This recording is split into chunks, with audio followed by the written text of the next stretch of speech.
Okay, well, we're going to see how this is going to work today. This is my first time using StreamYard and trying to stream a live broadcast that actually looks like it might be working. So if anybody should happen by, come in and let me know if you can see and hear, and I would appreciate that. Thanks. So I'm just going to go ahead and, even though I'm here by myself, act like somebody's here and tell you what I'm doing. I'm going to be making some tabs that I use for my tags, and this is how I keep them. I use a lot of circle punches for things, and let me adjust this. That's better, I think, because I like to use a lot of black in what I do. It's not really very straight. I'll try one more thing here. Okay, maybe that'll work. Okay, so normally I use a lot of circle punches in black and different colors, but mostly black. And then I started making my own little tabs to use on tags and what have you. And let me pull one out to show you what I mean.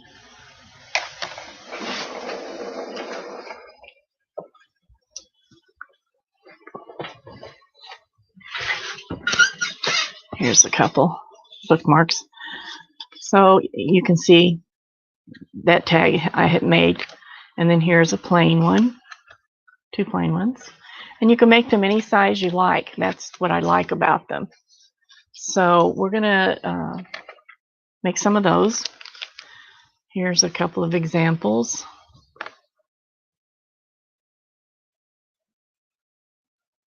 So it folds over and goes on top of the tag.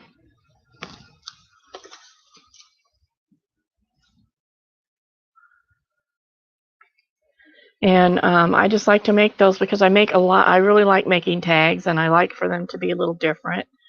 So I make my own so that they'll look different.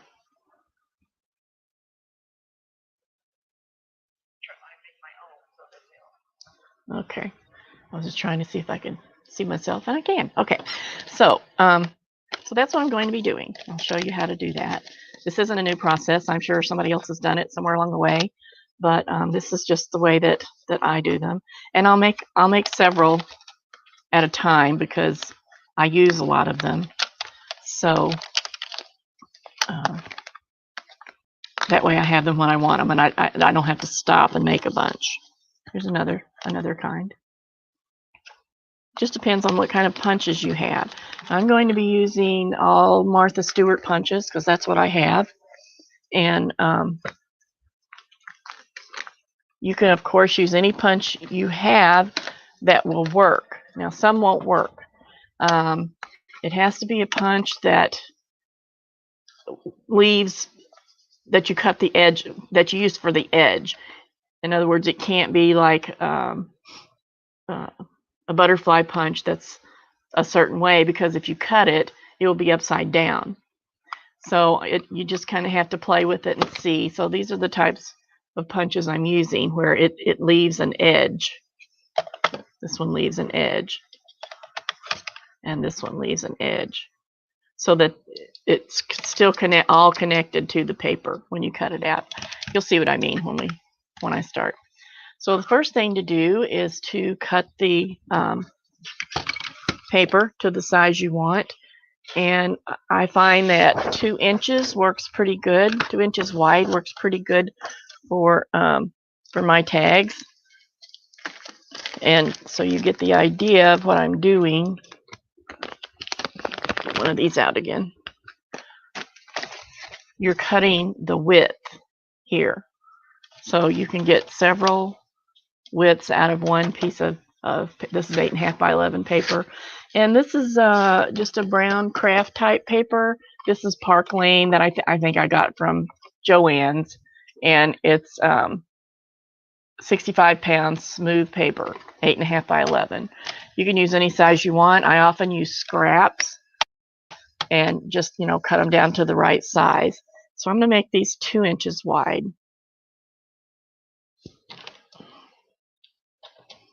If my cutter will work. Sometimes it gets kind of stubborn. It doesn't work well. Now I'm going to cut 2-inch wide ones, and then whatever's left, I'll just use that width because I do like some wider. Because I make larger tags also. So you cut these to size. Then you can either use your scissors or whatever you have to cut with. And then I'm going to cut them.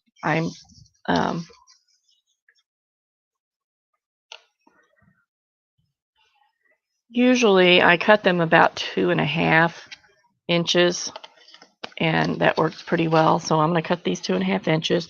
That kind of gives a nice wide space to cut out the design. Okay, so let's see, where am I here? So I'm going to cut these all 2.5 inches, or most of them. And like I said, you can make them whatever size you want. They could be have really long, so this could be 3 inches or whatever. It just depends on what you like and how you're going to use it. If I'm making smaller, if I'm making them to use on smaller tags. Now this is 3.5 is what I have left, so I'm going to cut it at 1 3/4 and make some narrow ones. Doesn't matter, whatever you decide to do. But you will learn what size works best for your projects, for your needs. Right now, this is the size I'm doing.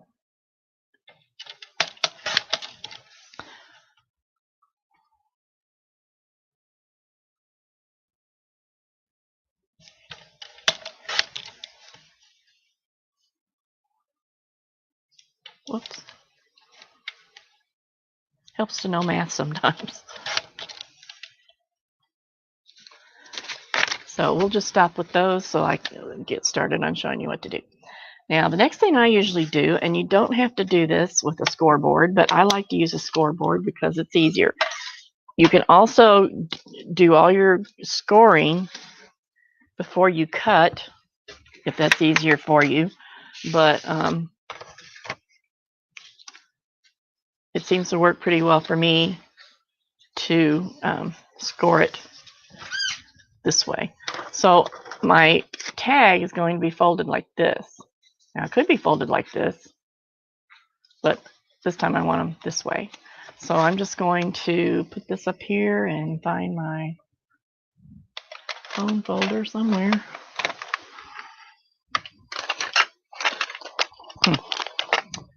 Well, where'd you go? I guess I'll have to use this one, which I don't really like.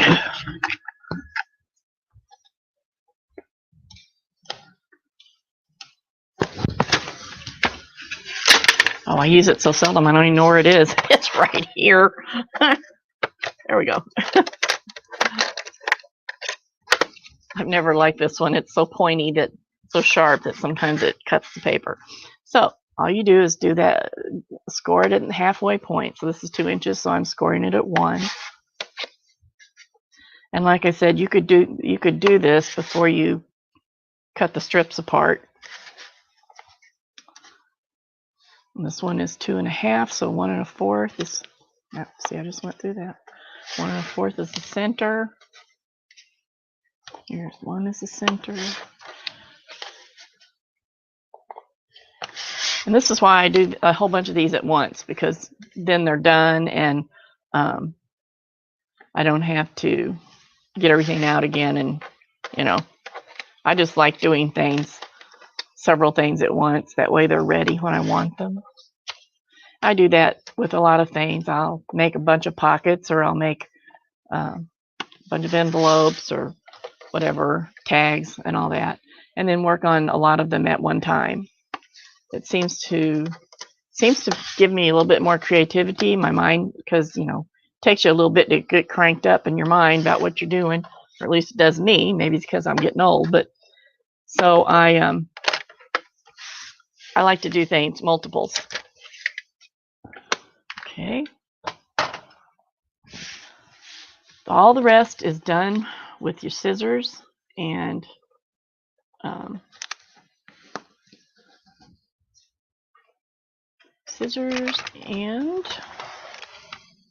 punches. I'm still looking for my bone folder. I don't know what. Oh, maybe it's here. Yep.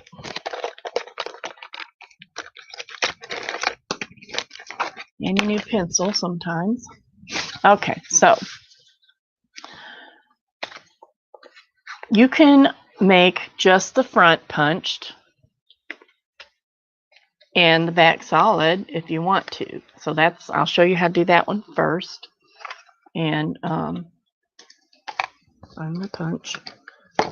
Sometimes I use my bigger punch, my bigger rounder, and sometimes I use the smaller one.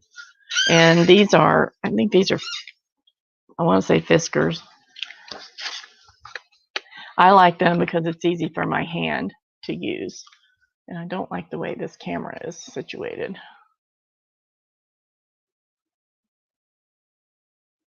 But I guess it'll do for now.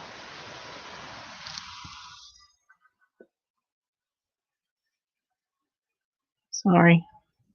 Okay. So I like to round the corners because it just looks neater. So on this one, I'm just going to leave the back solid and then do the design on the front. And what I do is I take my punch, and I have a lot of marks on my punches because I use them for different things. I take my punch and I center it in there. You can center it by looking from the top. You can center it by leaving the same amount of space on each side. You can, if you mark your punches, you can mark a center mark on your punch, have a center dot on your tab. Either way, I usually just eyeball it because it's close enough. So push that in there all the way. See? Put it in the center and just punch. So now I can leave it like this. I need a better background, don't I? Let me see. Here we go. I can leave it like this. So this is what the tab would look like.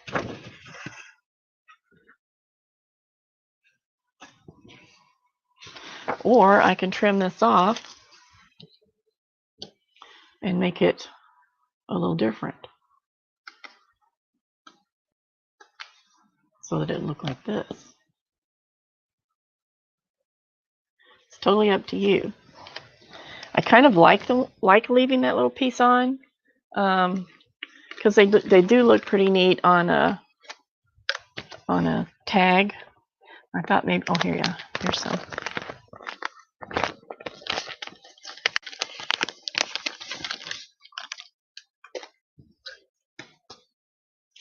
So it would look like that on the tag. I kind of like that. Or you can cut them off, whichever way you like it.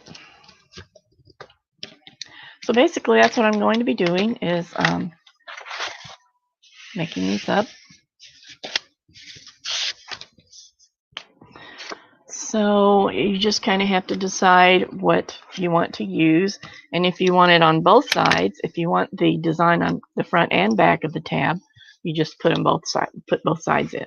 Now this tab is a lot smaller than this design, but because the design shows up here, I can cut it wherever I want. You know, if I just say I just wanted these two to be sticking up off the tab, I can do that and trim out the edges, or I can put it in the middle, which is what I'm going to do. Punch it.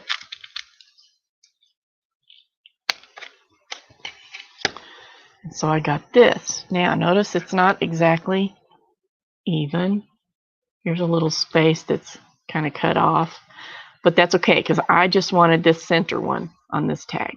So all I'm going to do is trim this down so that it matches. Let me hold this up, maybe you can see it better.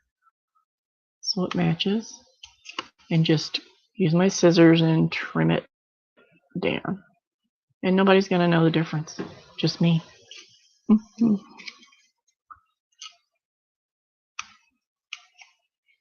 So you could do that with an X-Acto knife, or you could do it with scissors, however you want to do it. So I can.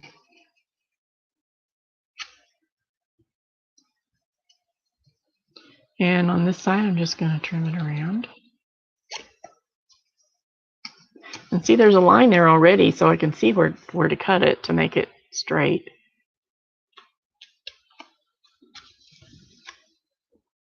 And this piece is stubborn. Come on, little guy. There it goes. So then it looks like this.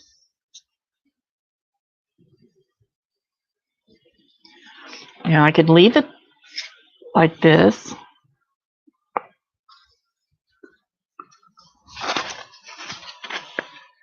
But I like these corners rounded. Now, since this has already been trimmed and this is in the way, I can't use my corner rounder because it won't fit in there right. So I can either take another one that's already been cut, or somewhere around here I have a template that I use.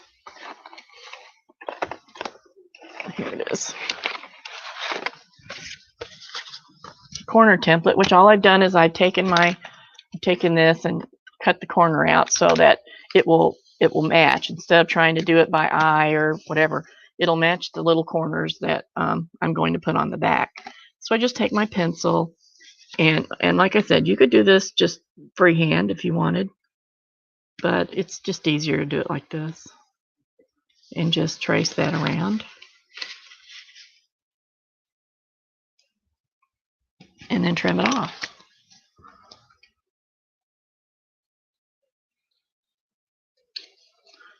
So you can get as fussy with it as you want to. Now I could stop here, and that would be my tab.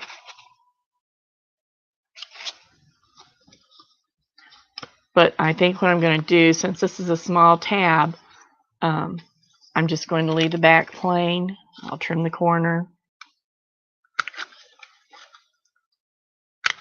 And there, that's done.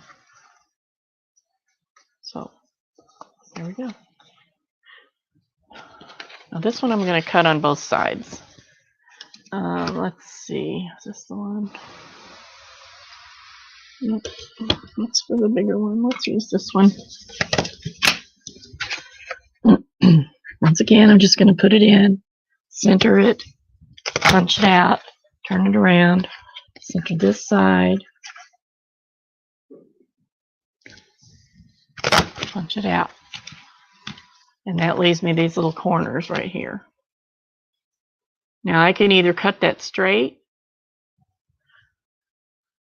I can either cut that straight across, or I can just continue that little round part and go on down and just do it freehand.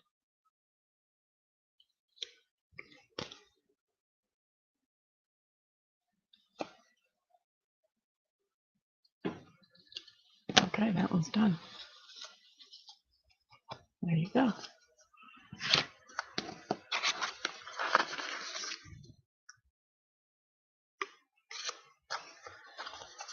So it's really pretty fast once you get going. I'll normally take, just keep using the same. I see better when it's this way. Just keep using the same punch. Do a few of those.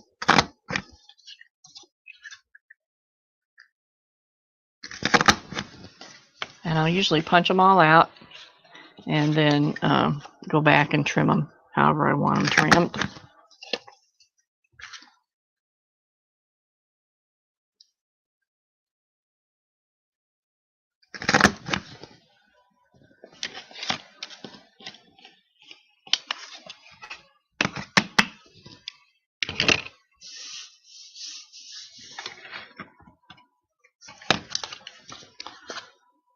And that's basically all there is to it. It's not very difficult to do.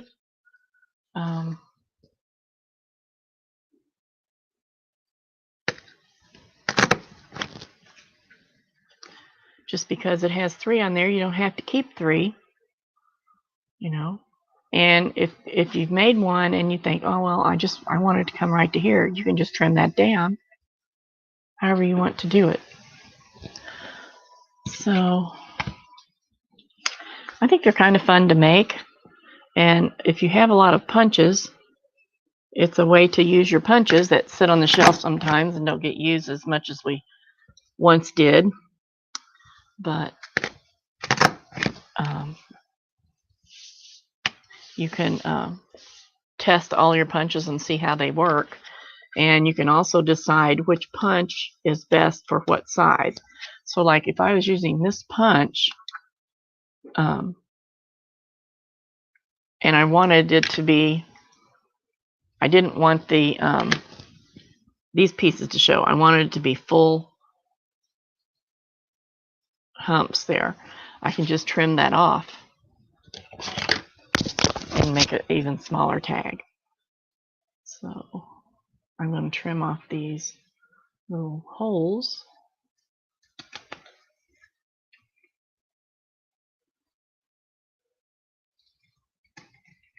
So all you see is see, that makes a very small tab, but that would be cute on the edge of the page, you know, sticking out like this on the edge of the page. And then if you wanted to go even farther, you can still round the corners. You can round these corners if your punch will punch it, but if your punch won't punch it, you can do it with the scissors.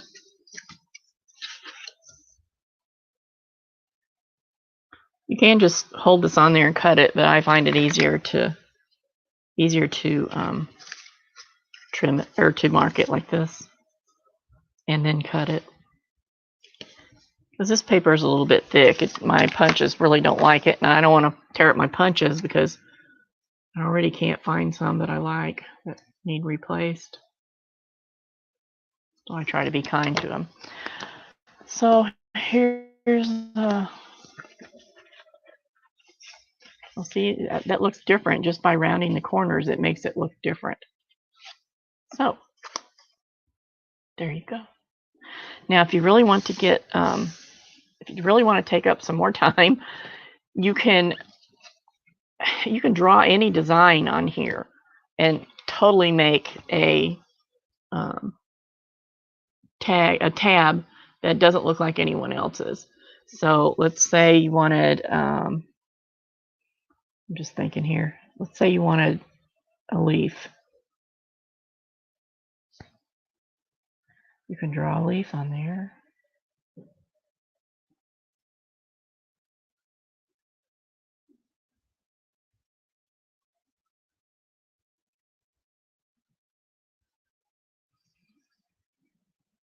Or something like that. And then, you know, all you have to do is cut the leaf out. I think I have something on my scissors. They're acting a little funny. Wouldn't surprise me. I was cutting a lot of gluey stuff the other day.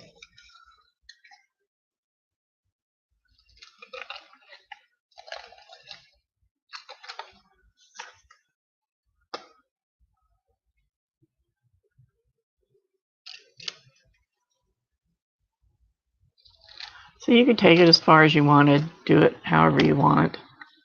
I like to leave a little bit of a edge on there. Otherwise it's not gonna hold very well. Now of course this type would be, you'd almost have to put it all the way to the edge. In other words, you couldn't stick it up like this. It would be like this. And if you wanted to get even more fancy, if I can get stuff out of the way here, dump this. If you want to get even more fancy, you could always add more things.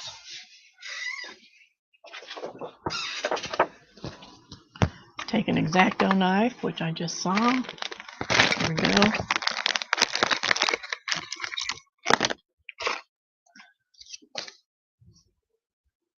see if we can.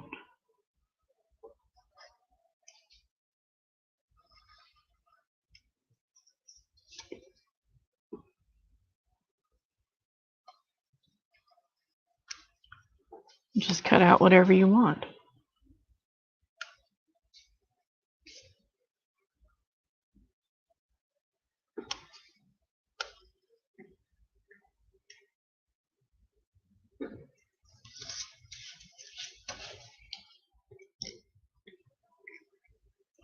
Sometimes it's easier to cut things like this out before the piece is cut up.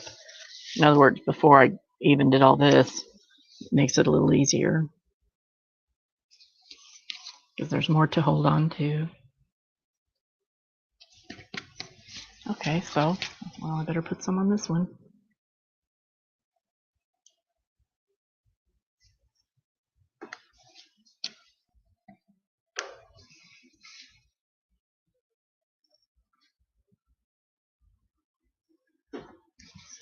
Okay, there.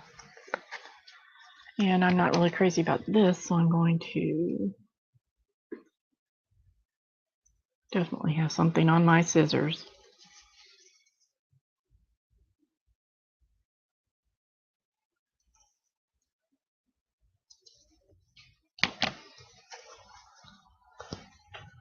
So then, if I want to put it on a tag or something, I can.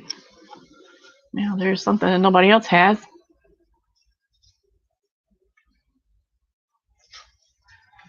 So once you get the idea of this part with the crease in the middle, you know, you can just do about anything you want with it. If you want to make a office type tab, in other words, that has these little doohickeys, if you have a Memory Makers, We Are Memory Makers envelope punch, you can do it with that. However, like I said, this paper is a little thicker, so it's a little bit harder to punch. And I found that it works better just to draw it on there and cut it out. So you can either use a manila envelope that you found and use it as a template. You'll see here, I've made a template, my tag corner template, okay? And with it, I just lay it against it and cut the sides.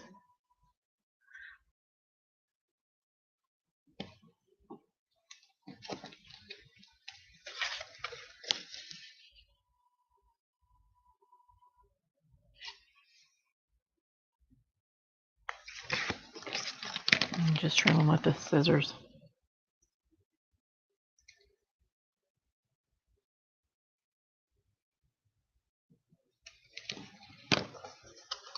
And you can make them however big.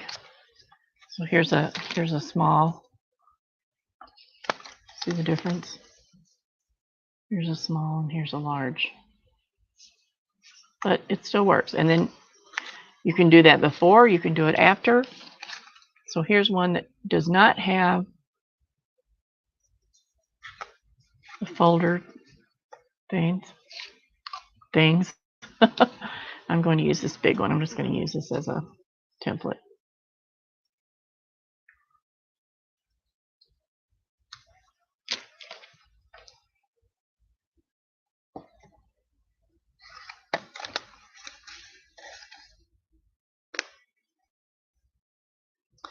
So templates are nice to use.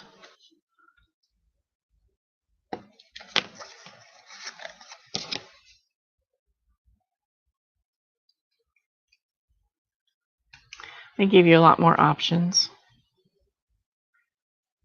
and make things more fun. So then when I put this on a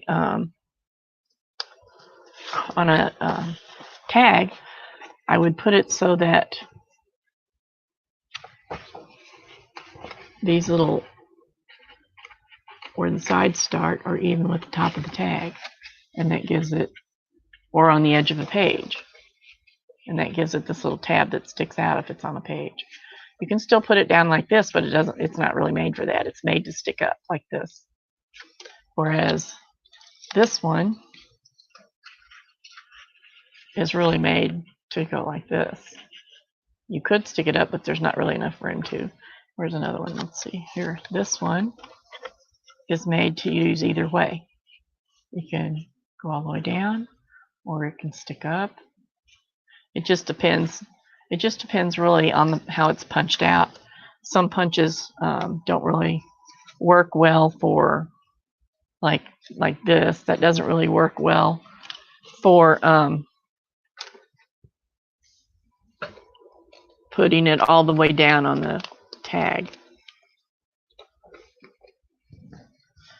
So here are some black ones, the same.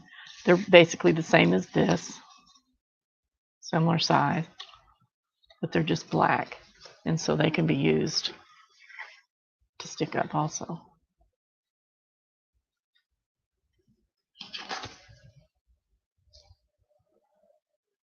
There.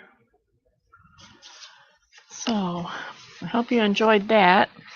I'm just going to, oh, Donna. Hi, Donna. You're my very first person. Can you hear me all right?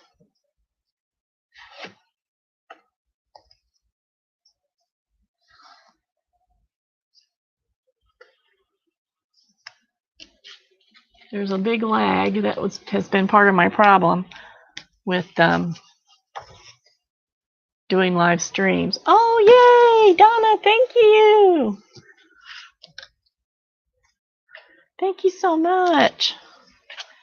Maybe now I can start doing live streams. Although I'm not very regular with that kind of thing. I can't really do it on a set schedule.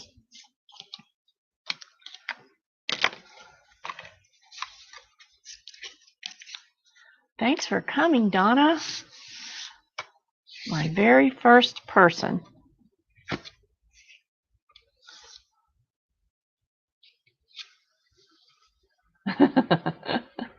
Well, thank you. I pretty much, did you see from the beginning, or were you just came in?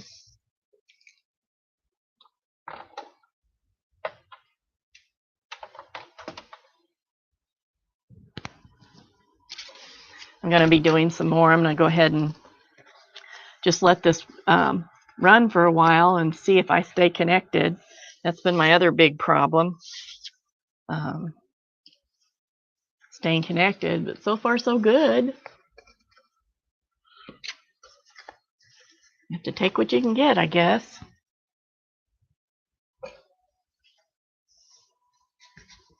Cool. So what are you working on? Something fun?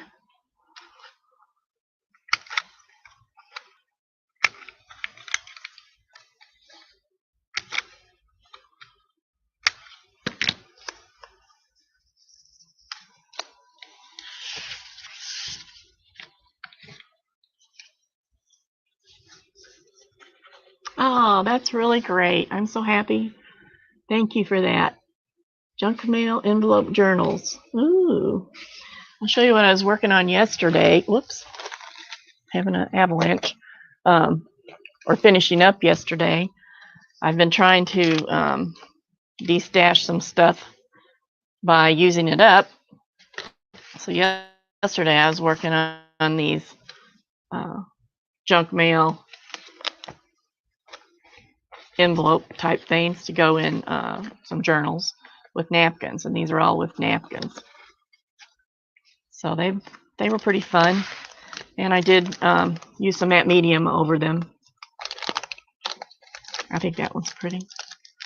So that's what I did yesterday. They're still sticking together a little bit. Look at this one. I love this one. I did cut his head off a little bit though. He's going to be cute. So that's what I did yesterday. I worked on all these. So they'll get lots of nice stuff in them.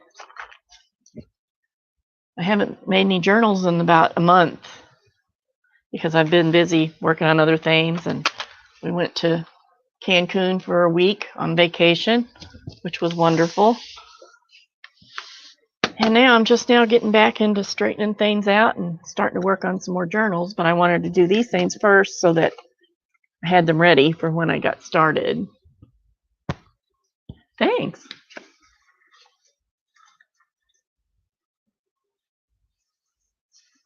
I've got so much stuff.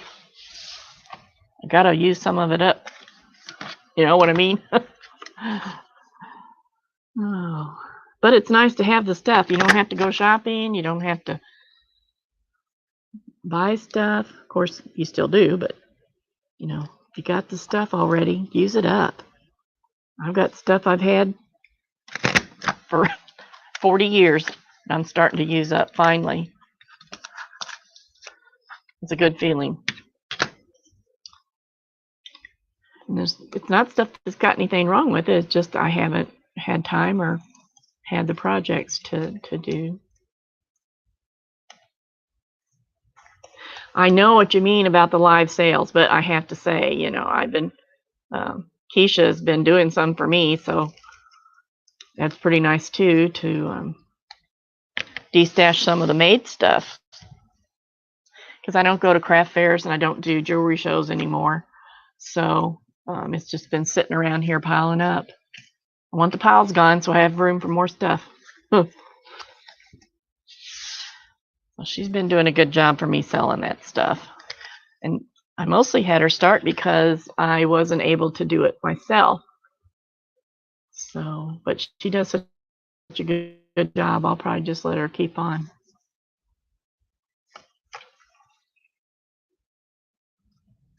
I don't really like selling. I like making. I just want to make stuff. That's what I always say. I just want to make stuff. But you got to get rid of it at some point. And years ago, I decided I wasn't going to make things just to sell. Oh, you got some stamps? Which ones did you get?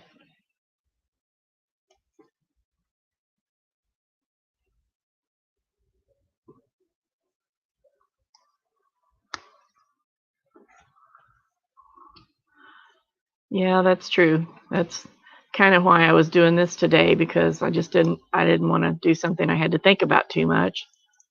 And I thought, well, this is as good a day as any to try StreamYard and see what happens. I'm really happy with it so far. My camera even seems to be focusing better. So that makes me happy.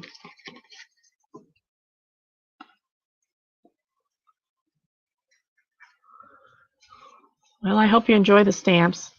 I have one more big set that I just sent her to sell, and that's the last of the ones that I have that are already made.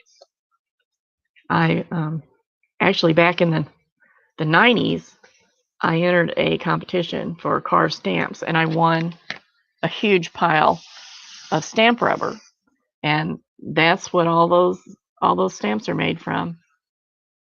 I would hate to think of having to buy that now. I don't even know if you could still get that rubber.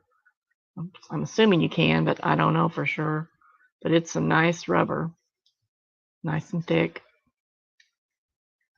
And I've used them and enjoyed them, so I thought, well, I'm ready to be done with these, so I hope everybody else likes them.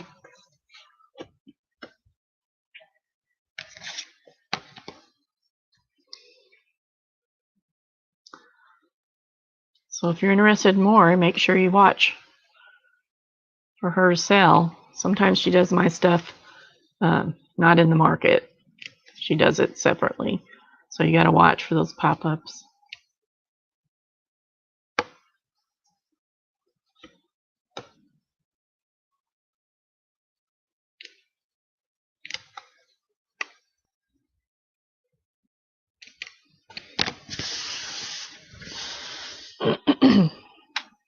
Are y'all staying safe and healthy at your house?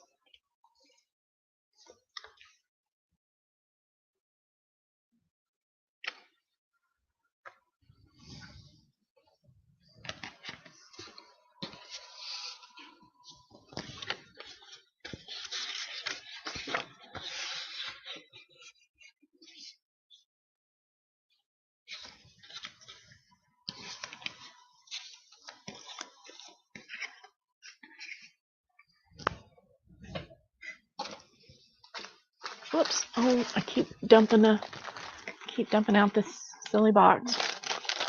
Get that out of my face.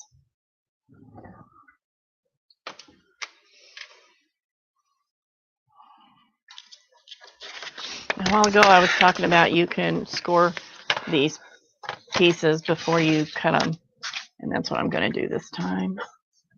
Just that way you don't have to score those little bitty pieces.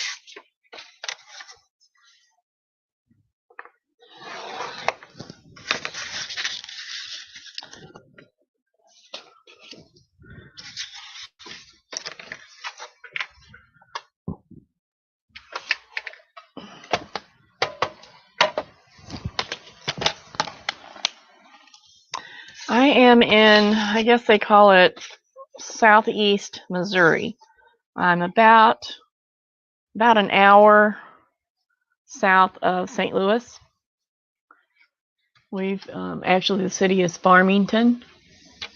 And yes, it's like living out on a farm almost, but we're close enough. We're about 5 minutes from town, and it's a nice little city. So we've been here for about, well, I guess this will be our 4th Christmas, but it's really only our 3rd year because we moved in right before Christmas. We love it.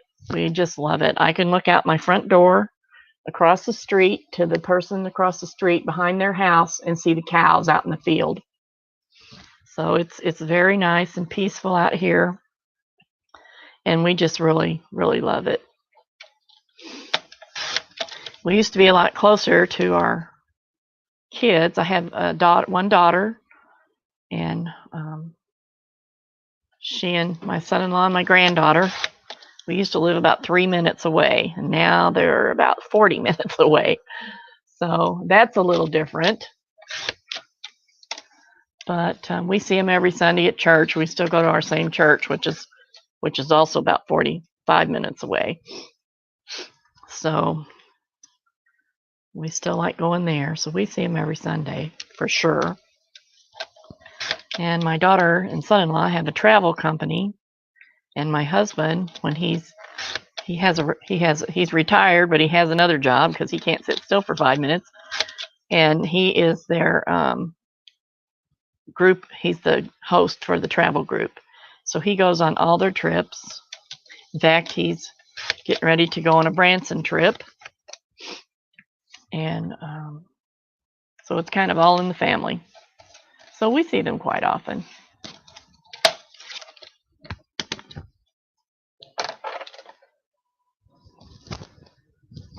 Where are you from?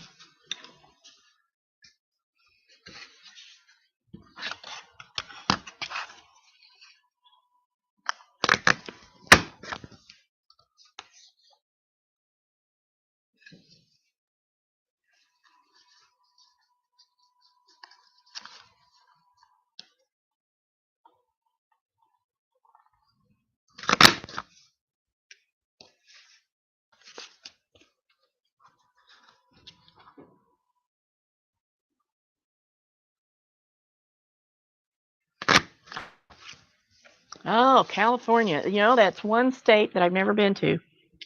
I've been to a lot of states, lived in a few, motorcycled through a few, but I've never been to California. Now, my husband has because he shipped out from there when he was in the Navy, but I never have. So are you still having really nice weather, or are you said South California? Okay, so you're probably still pretty warm, right?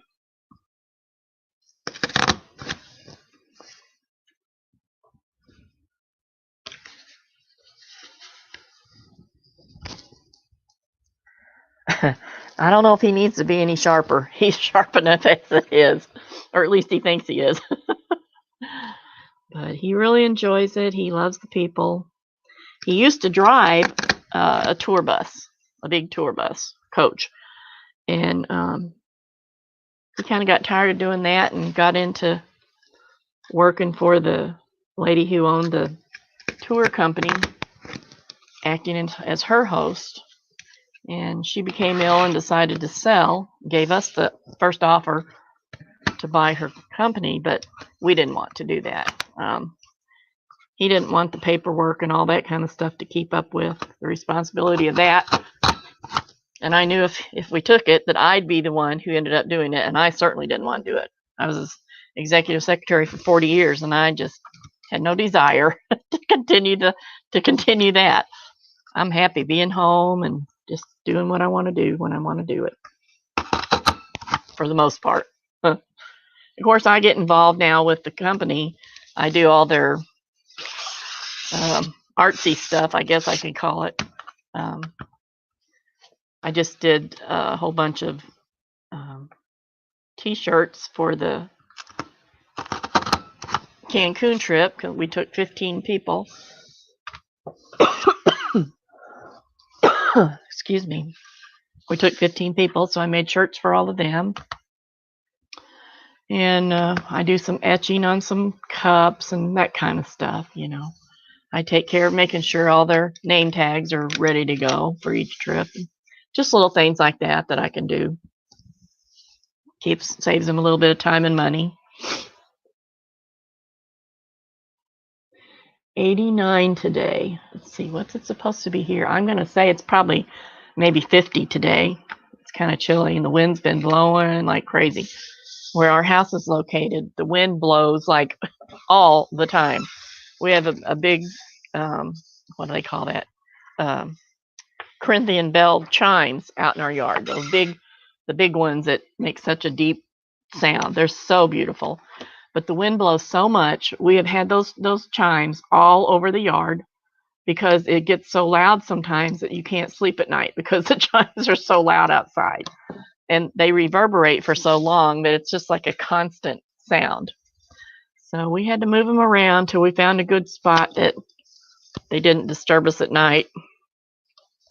But the wind just blows and blows here. We're just in the right spot, I guess. It's not always, a hard wind, but there's always some kind of breeze, which is nice. In the summer, you can sit out and enjoy it. It gets pretty hot here in this area, and it gets pretty cold in the winter. So we get both ends of it.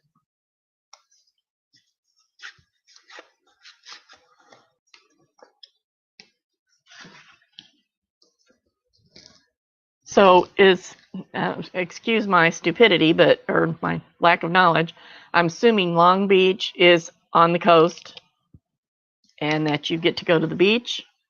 Is that true?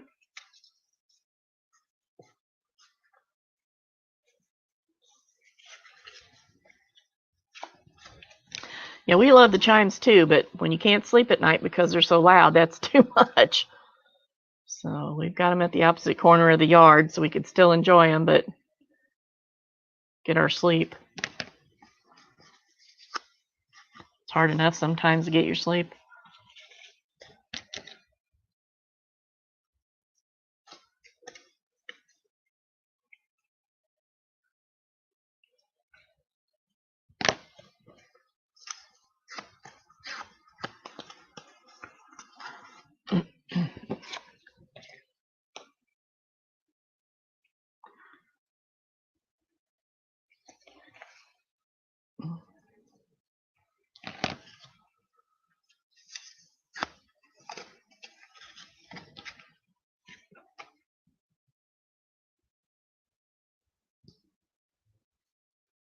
Oh, I've lost it. Oh, here it is. Always losing stuff right in front of me. I like this little design. I think it's pretty neat. Looks nice on tags.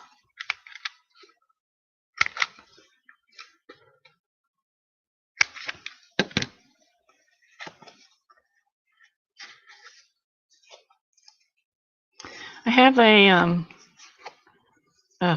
some die cuts for some of my tags, and I like them. Here's what they are. That's one. That one's not my favorite, but I do use it. And then that shape, and then that shape, and a regular You'll see it. One of what did I do with those? There's one that's this shape, a little bit smaller. But I don't know. I've really enjoyed making these new ones. I still use these, and I'll get it out and cut a whole bunch of them because I hate having to get it out every time. But 59 years in Southern California. So I guess you're a California girl for sure. Do you have long blonde hair and long tan legs? You know, in Missouri, that's what we think of when we hear California girl. We think they're all tall and skinny and look like Barbie. Oh my.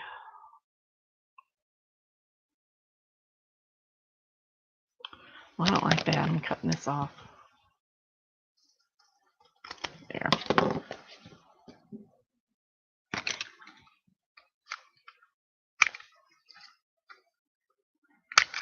I think winter's coming too quick for me this year. The older I get, the more the cold affects me. Oh, I don't know.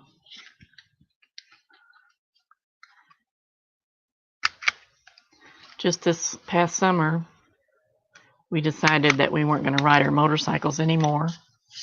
It's I have a lot of arthritis problems, and my knees are a mess.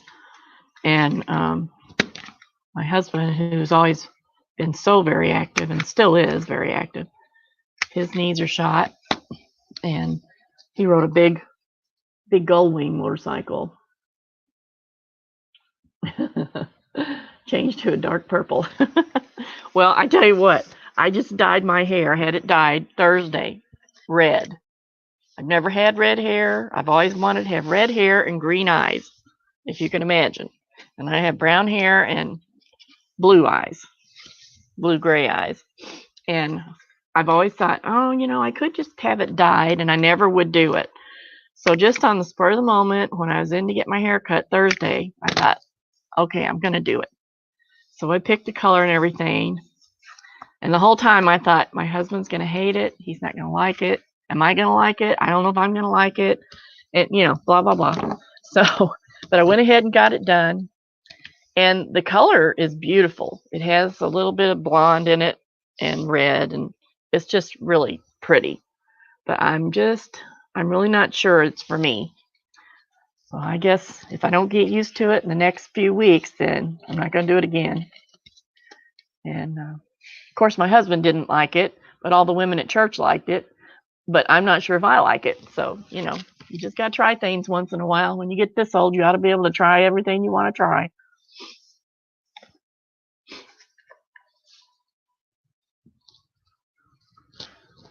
Well, that's true. It is too short to worry about what others think, but I like to worry about what my husband thinks. He's the only one I worry about. You know, I don't worry, but the only one that I care about. And he pretty much doesn't say much, but so when he does say something, I told the beautician, I said, okay, I can almost guarantee you the first thing he's going to say when he sees my hair is, does that wash out? Oh, that wasn't the first thing he said, so I would have lost that bet.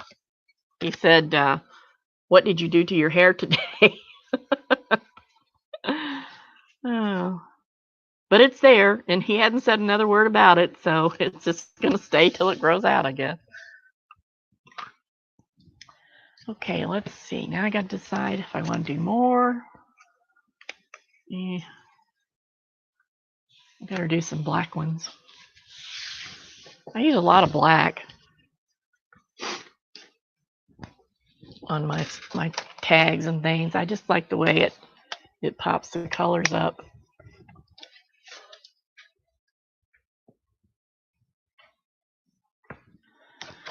Let's see.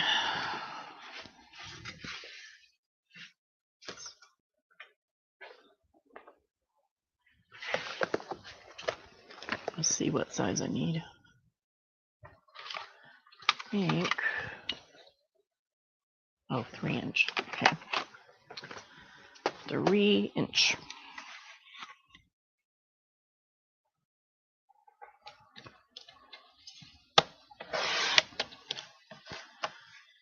Surprised my dog's not down here whining at me, wanting to go play. She must be upstairs taking a nap. My craft area is in the basement. I call it the dungeon, but it's really very nice. When we moved in this house, almost all of my craft stuff had been packed up for at least 6 months when we moved here, and it was at least another 6 months before most of it came out of the packing. Excuse me. Sorry. But he finally got down here. The basement was totally unfinished, and he came down and built the room out for me. So I have a nice space. He instead of putting up drywall, we put up pegboard all the way around the room because it really was cheaper than drywall, and it wasn't as much effort to do.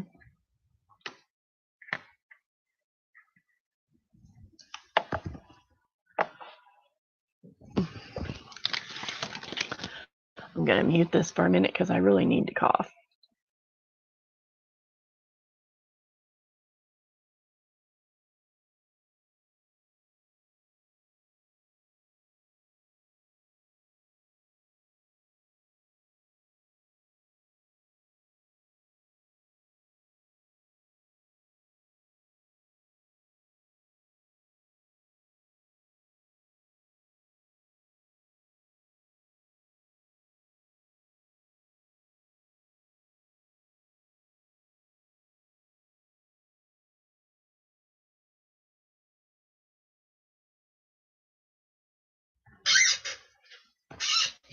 Okay, that got that out of the way. I have a lot of allergies, and sometimes they get me in the mornings early. It takes a while to get that all out of my head. Oops. I'll tell you what, I love this cutter, but I have more trouble with it getting hung up. And this is probably my third one I've had over the years. And I've tried other ones and I just don't like them. So I go back to this one every time. Whew.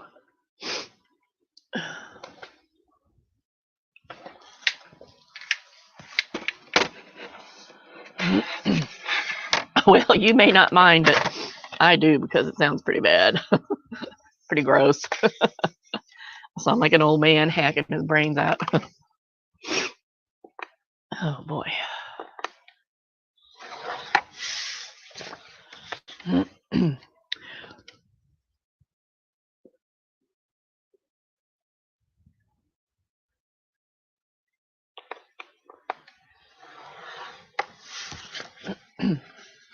So did you say that you do sell also on YouTube?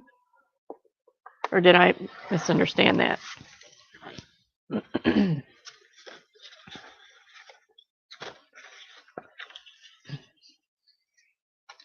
Nope, I just did this wrong. Should have known. This way.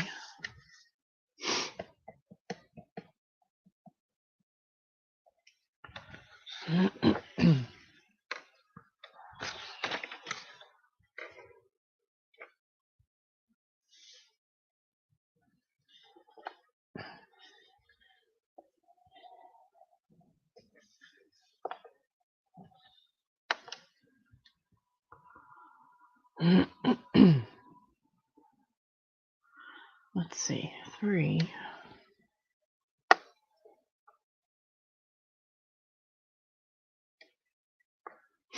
I don't even know what I'm doing anymore. Let me see.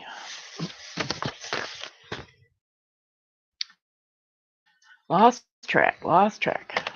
Cut it wrong way. When that happens, you just fix it.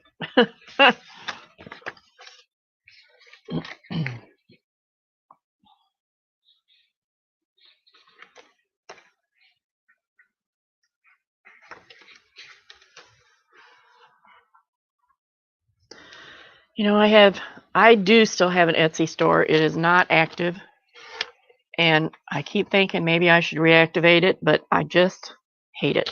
I used to sell a lot of big beaded jewelry on there.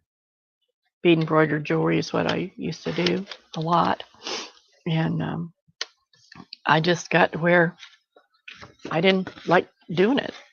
So when everything sold out, I didn't restock it.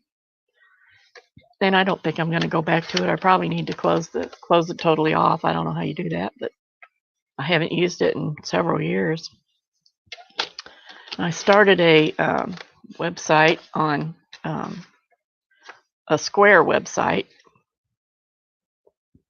and I put a couple of things on there and journals, and none of them sold on there. So I have another source to sell my journals, and she usually, well, as soon as she puts them up, they sell. So, sometimes it takes a while for her to get them listed, but I don't care. I'd be making them even if I wasn't selling them. So it doesn't matter to me how long it takes. I mean, I'm always happy to see them sell, but it doesn't really matter how long it takes. So that works fine for me.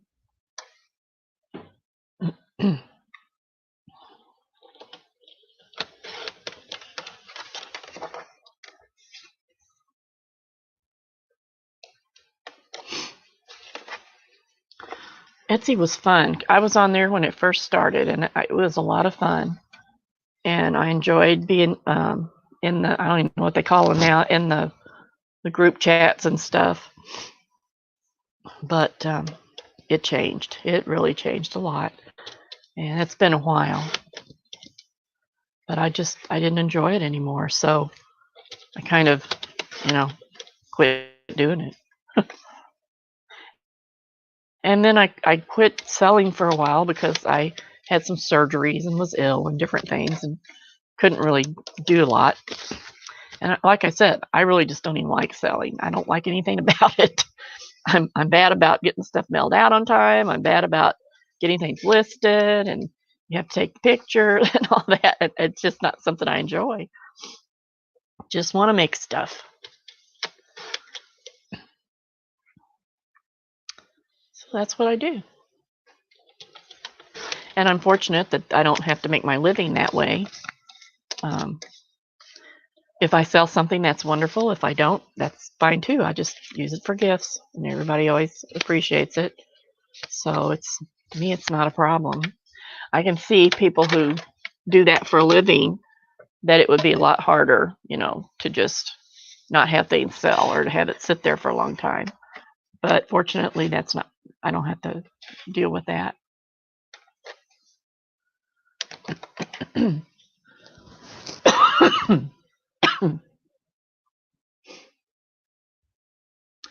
No, I don't know who Diane Shaw is. My journals sell through Nevermore Creation 17, Lindsay Zener. And then my everything else I'm selling through Keisha. So those are the only two places right now that I use.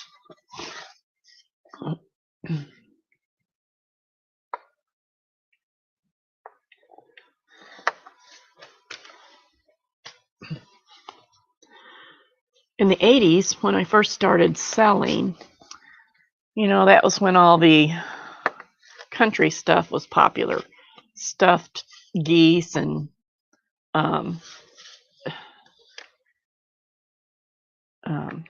dolls and just, wreaths and a lot of lace and all this kind of stuff. That was very popular. And that's when I started making stuff to sell, just by accident, really.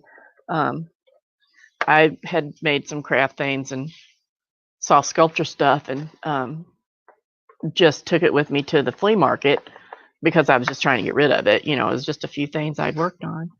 And two gals came through and was looking at stuff and asked me if I sell my, said, do you sell your stuff? And I said, well, no, not really. I said, I mostly just do it for myself or give it as gifts or whatever. And they said, well, we have a new shop opening up.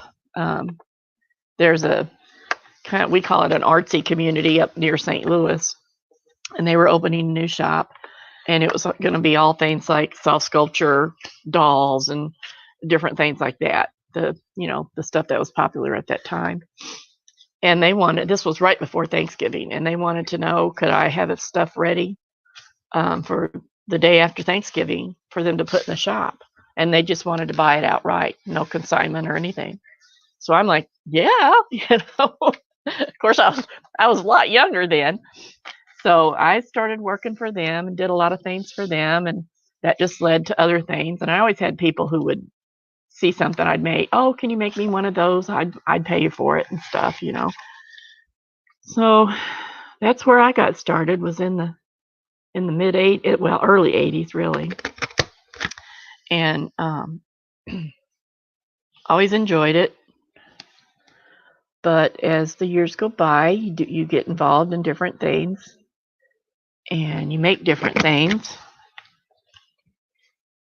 And I didn't like, one of the things I didn't like about selling the things I sold at that time.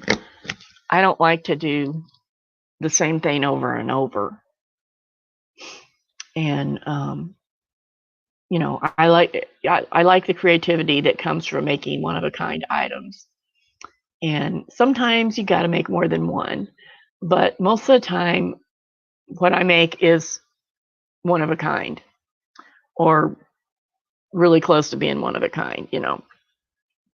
And I like to learn new techniques, and I've just always had an interest in making all kinds of stuff, which can be a curse, because then you got all this different stuff, in your house that, okay, let's start something new. We got to buy all this new things to do that. So, but I have enjoyed being able to learn a lot of different things, and enjoy learning new things. So as the years have gone by, I've learned how to do a lot of things, and like I said, things pile up. You can't just, you got to get rid of them somehow. And I mean, you can only give somebody a bracelet so many times, and they're like, oh, another bracelet or whatever. So then I started selling at other shops, and I started doing a big jewelry show a couple times a year, and did that for a while.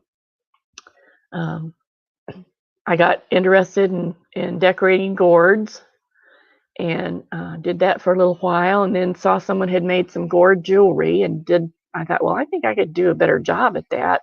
So I tried that, and that got me interested in beading, because I had to have some way to make a chain for the gourd pieces. And just one thing after the other. So I do just about everything you could think of. There's not too many things I don't do or haven't done or don't know how to do. So that makes it hard sometimes.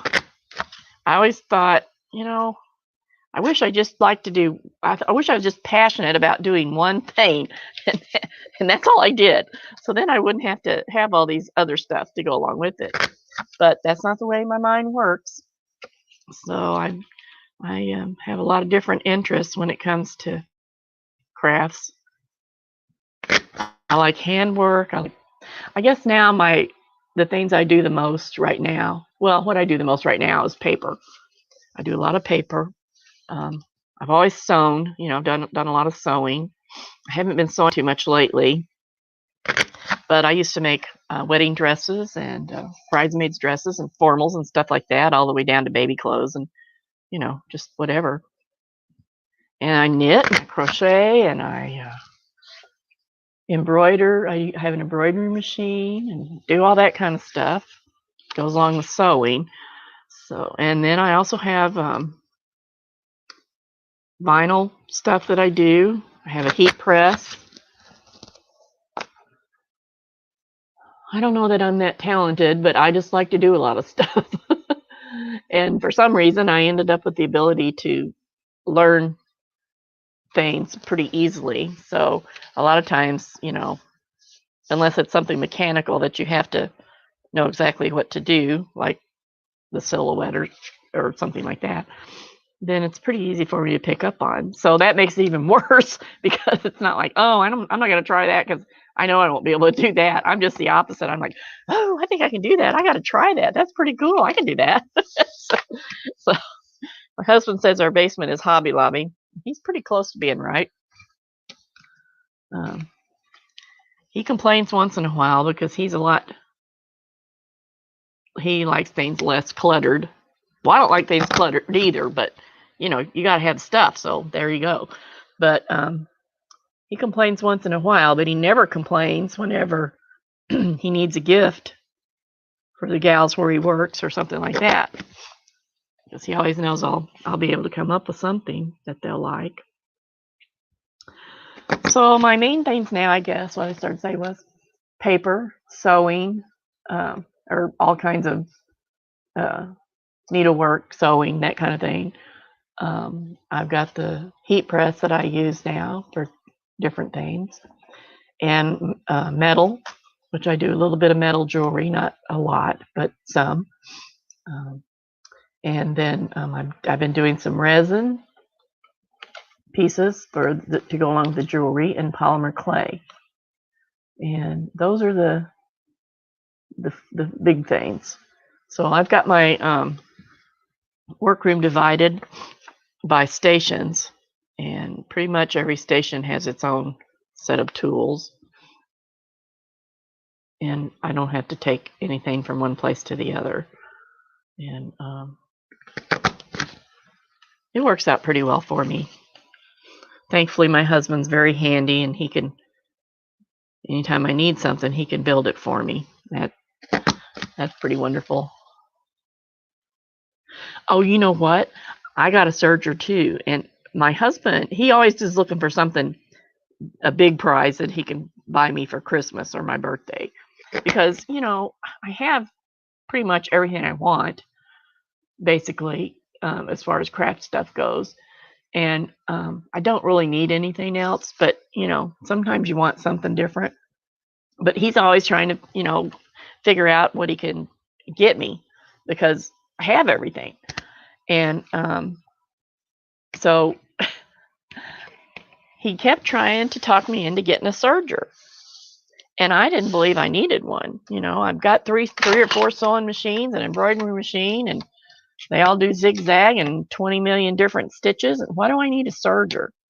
I know what they do, and I know that they're good for what they do, but I couldn't see that I needed it that much. So finally, one year, he talked me into getting it. And I don't know, that's probably been maybe, I'm going to say 5 years ago, at least. I've used it one time. One time. It still has the original thread in it that came on it. And I keep saving stuff on Pinterest, and if I see something about using a serger and using certain stitches, and because you have to dial it in or whatever, I think, well, I'm going to save that for when I finally do get that serger out and play with it. And I haven't yet. I have not yet, because it's I'm not doing the stuff that it requires right now. So it's just one of those things. Now, there's very few things I have that are in that category, because I use my tools. I know what I want, and I buy the best I can afford. And there's very seldom a time when I buy something like that I don't use. And one time he talked me into it. Well, he also talked me into buying the heat press, but I could see the usefulness for that, and that I would use it, and I do like it. I haven't used it a lot yet, but I do really like it for the projects I've used it on.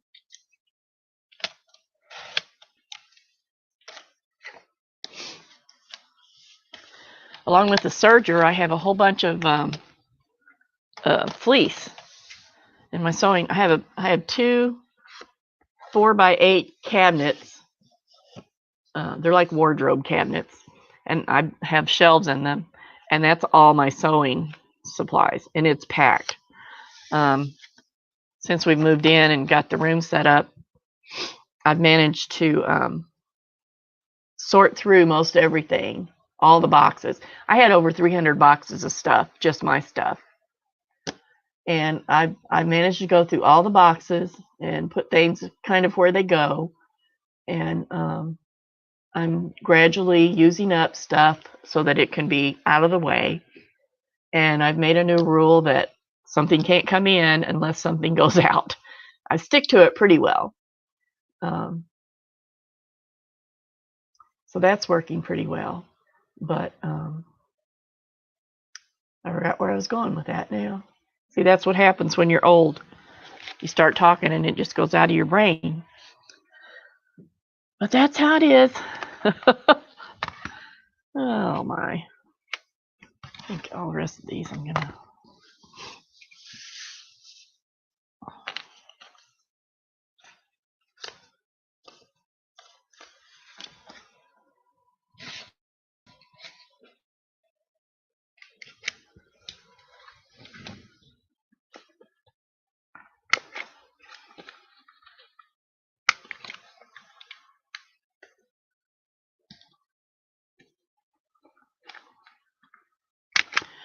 Donna, I'm enjoying you being here talking with me. The two of us all by ourselves.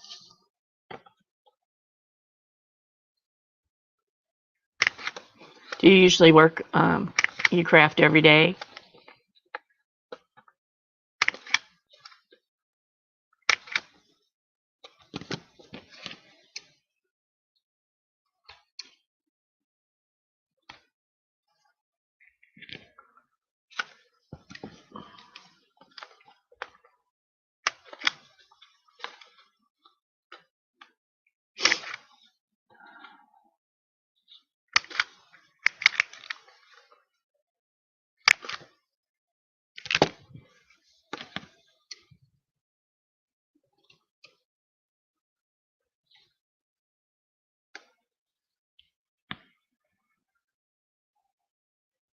Oh, are you getting ready to move?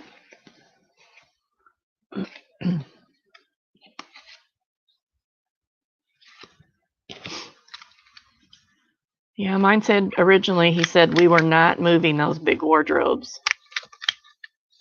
He said they're too heavy, we're not moving them. Well, I came home from the store one day and they'd already been unloaded and everything packed out of them, and I just, decided, okay, we're not moving them. I thought, well, I'll just get new stuff. But I came home and he had them all taken apart. And I'm really glad I have them because I use them as a divider. I have my metal and resin and all that, and clay and paper all on one side of the room. And then on the other side is all the sewing equipment and what have you. And we put the cabinets in the middle of the room. And then I had, instead of replacing the backs on them, which, is just that thin pressed wood stuff, instead of putting that back on, I had him put pegboard on the backs. So now it acts as another wall on my paper side. So I got all my punches and all that kind of stuff hanging up there. And the sewing stuff is all on the other side where the doors open. So it worked out really well. I was kind of glad I thought of doing it. He put up real nice LED lights for me, and they're very nice lights and they're very bright. But even with those, I still have to have extra lighting because I'm so blind. I think I'm going to have to set up a new eye appointment. I haven't had one in a while, and I think I need a change. I seem to be getting eye strain quite a bit.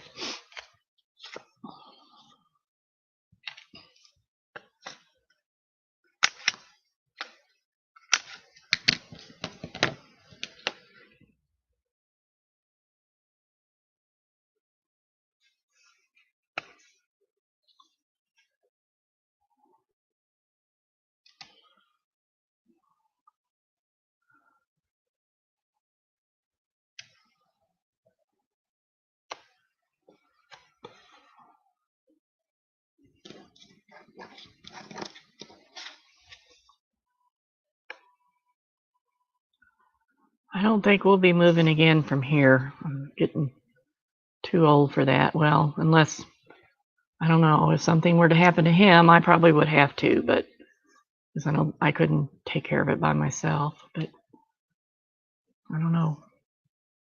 far as we're concerned, this is the last move.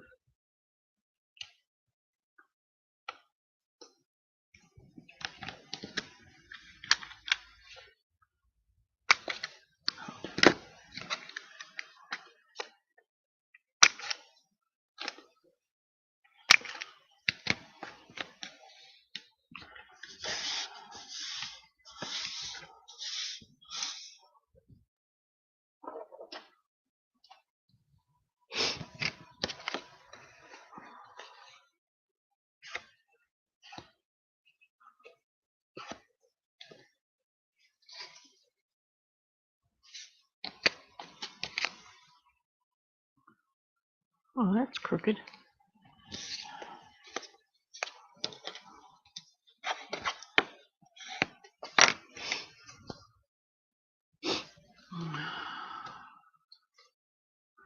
Are you moving there in the same area?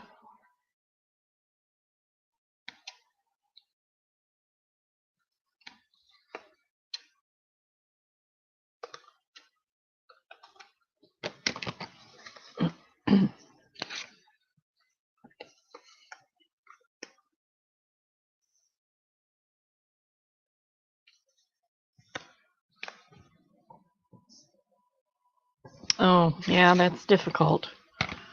I haven't had that problem, but my problems are all bone related and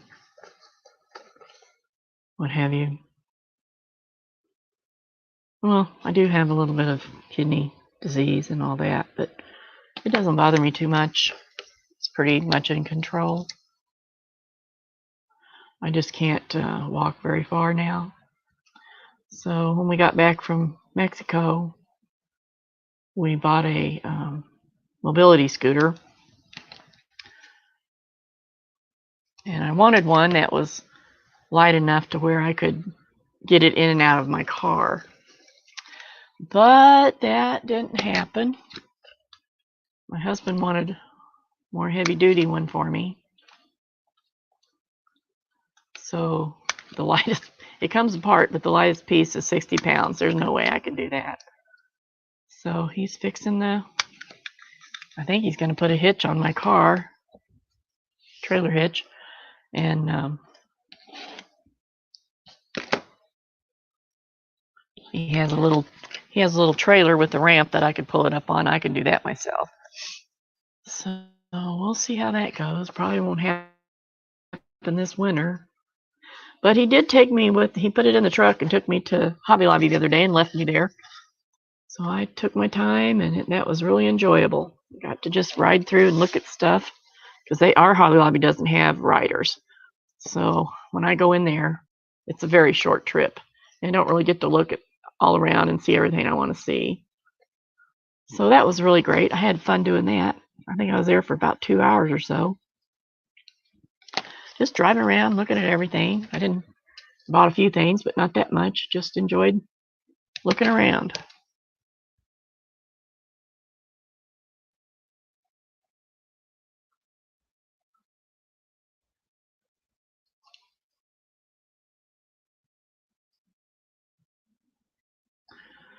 I'm glad that you're still able to craft after having a stroke.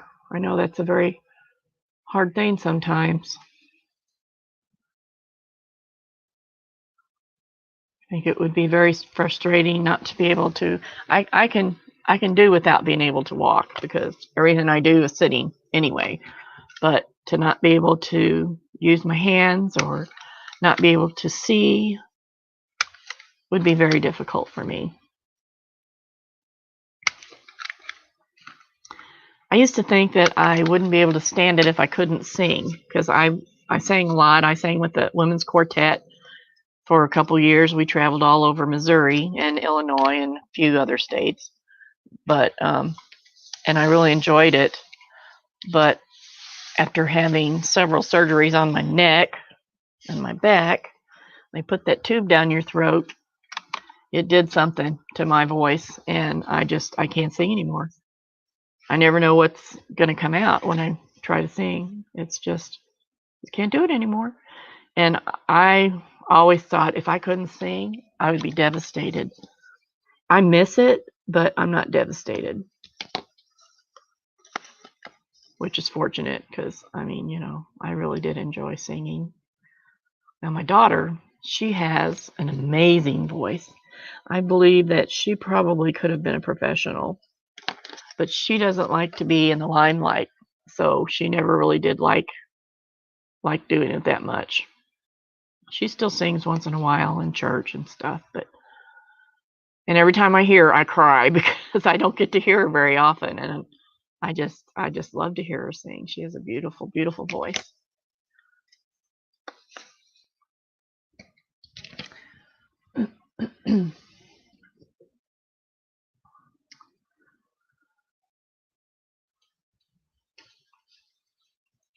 So are you still having therapy or from your stroke, or are you through with all of that? If that's not too personal.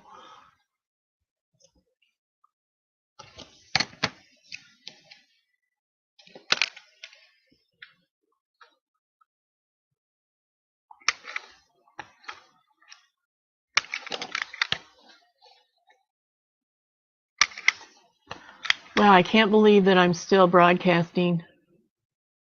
I think that maybe part of my problem was YouTube.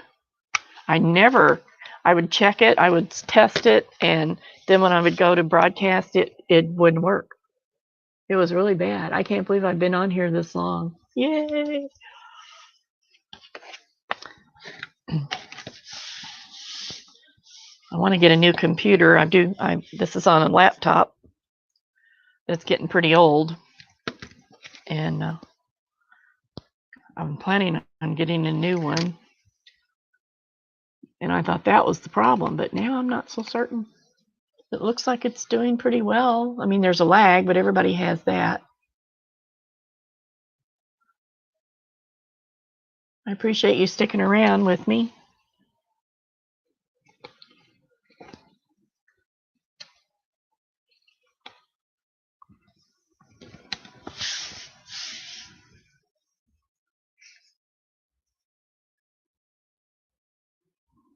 Let's see, what am I doing?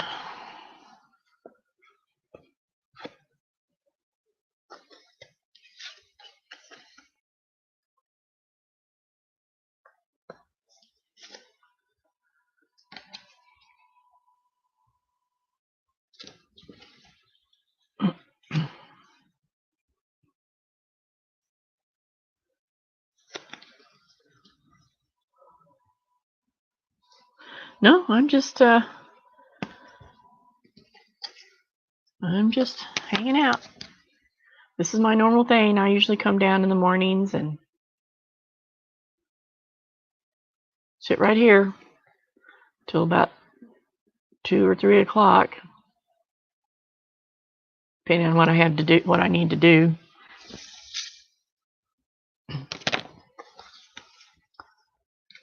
Doesn't mean I always get my stuff done upstairs, but about 3 o'clock, I usually stop and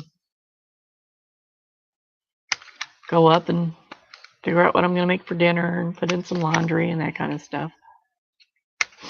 It's cold down here today. My feet are cold. I have on some slippers.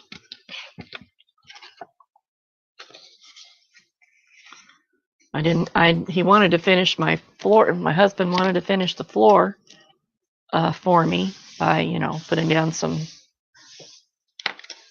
vinyl something or other.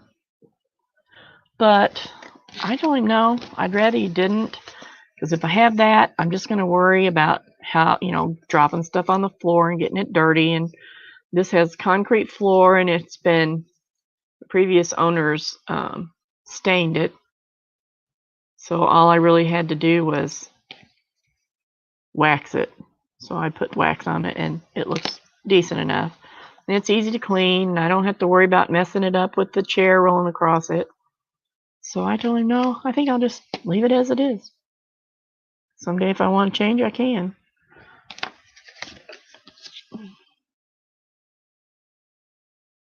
But he put in the ceiling for me and just the nicest lights. And there's a lot of them. I think there's maybe 12 big LED lights across the room. I wonder how this would look without the, let me try something.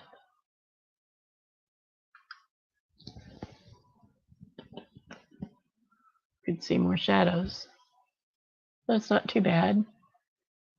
I have a ring light above here, and when I put my my glass cutting board, it makes a what do you call it? A glare, which isn't too bad. You just see the ring is all. But I guess I could use it with or without.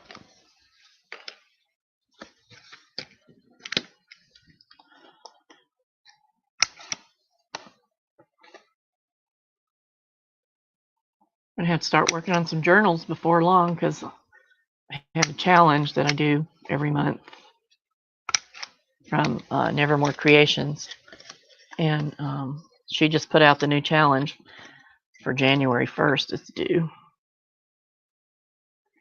I'll have to work on that before long. And I have some others I've started. I got a couple of sewing journals I'm gonna do for sale. I just finished up a bunch of travelers journals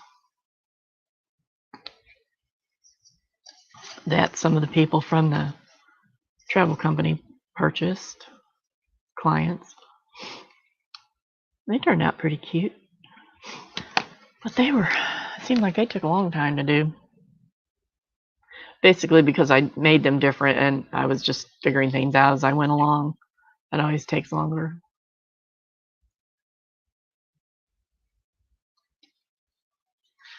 Yes, he is a good hubby. He's put up with a lot over the years. He puts up with a lot with me.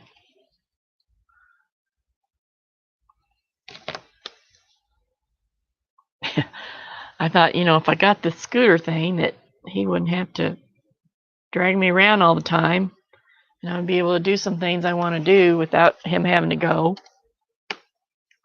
I'm fairly independent. I mean, I have a car and I do what I want, but it's nice to have him drop me off at the door when we go to the store or whatever. And if they don't have a cart right there at the door, he'll go look for one, and that kind of stuff. He's a good guy. That's why he's so good with the tour group. They have a lot of older people who have issues, like we all do, and I always tell him he gets lots of practice at home, so he should be ready for you, whatever you can throw at him. But he's a good guy.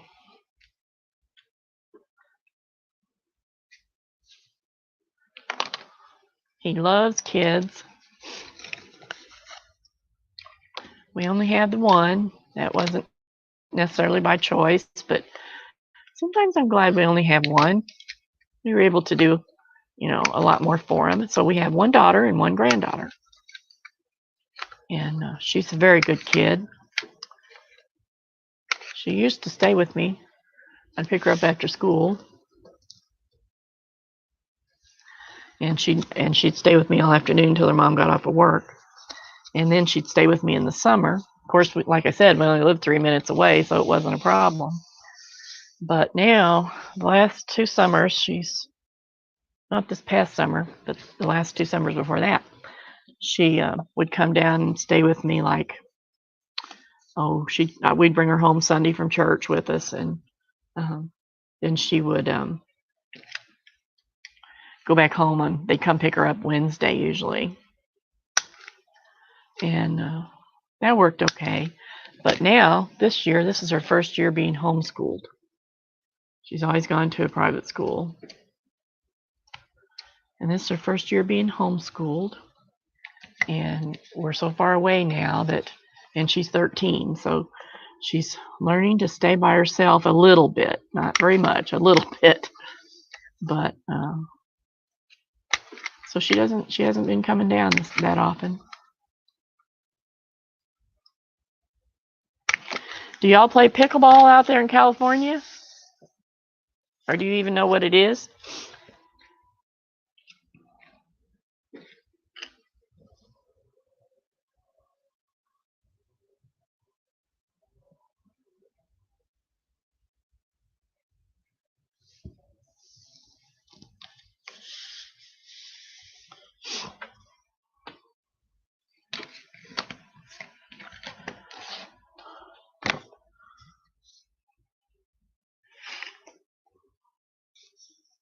You know, I don't mind driving myself, but it sure is nice to have somebody drive me around. Oh,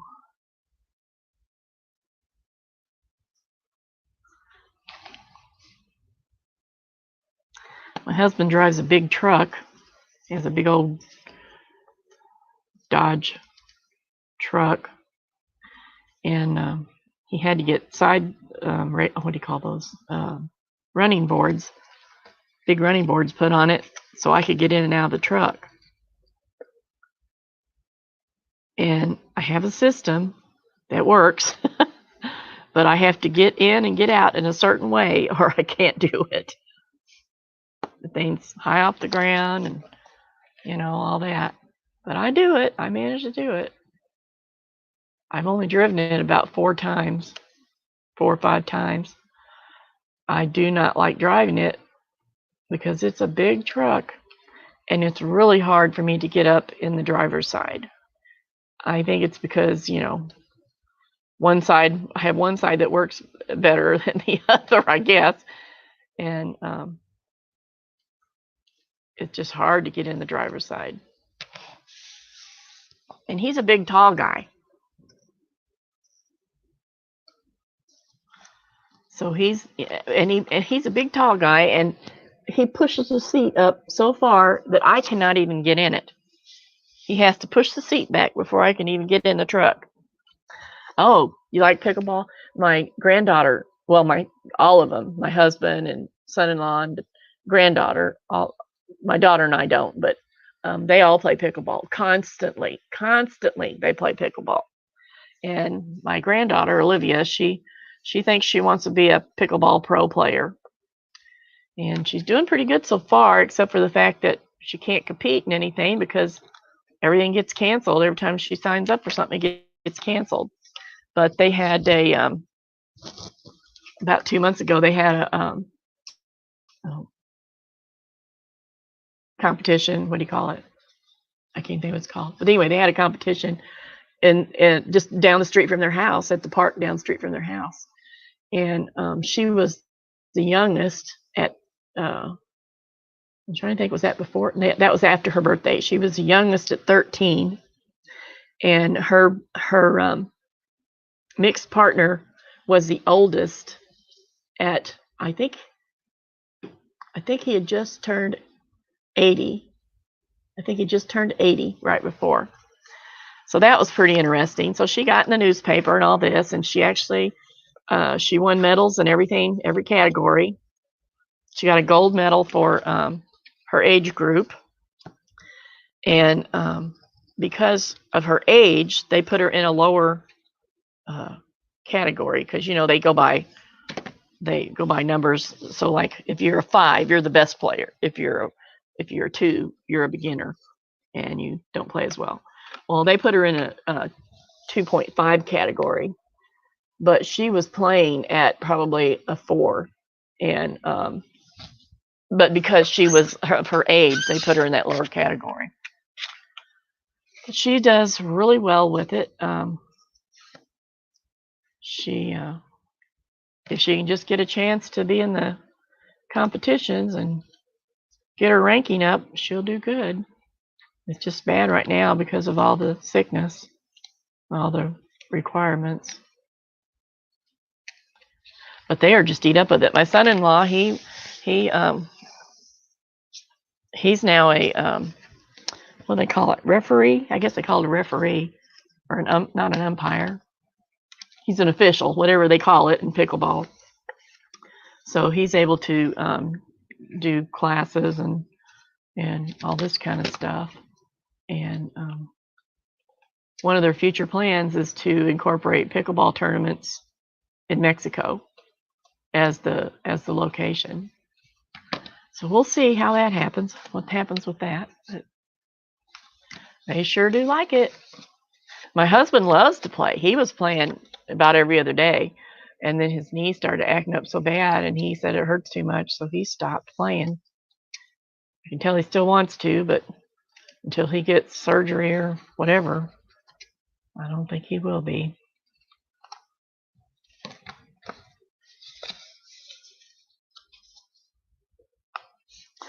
So now that my granddaughter's decided she wants to have a business selling pickleball shirts.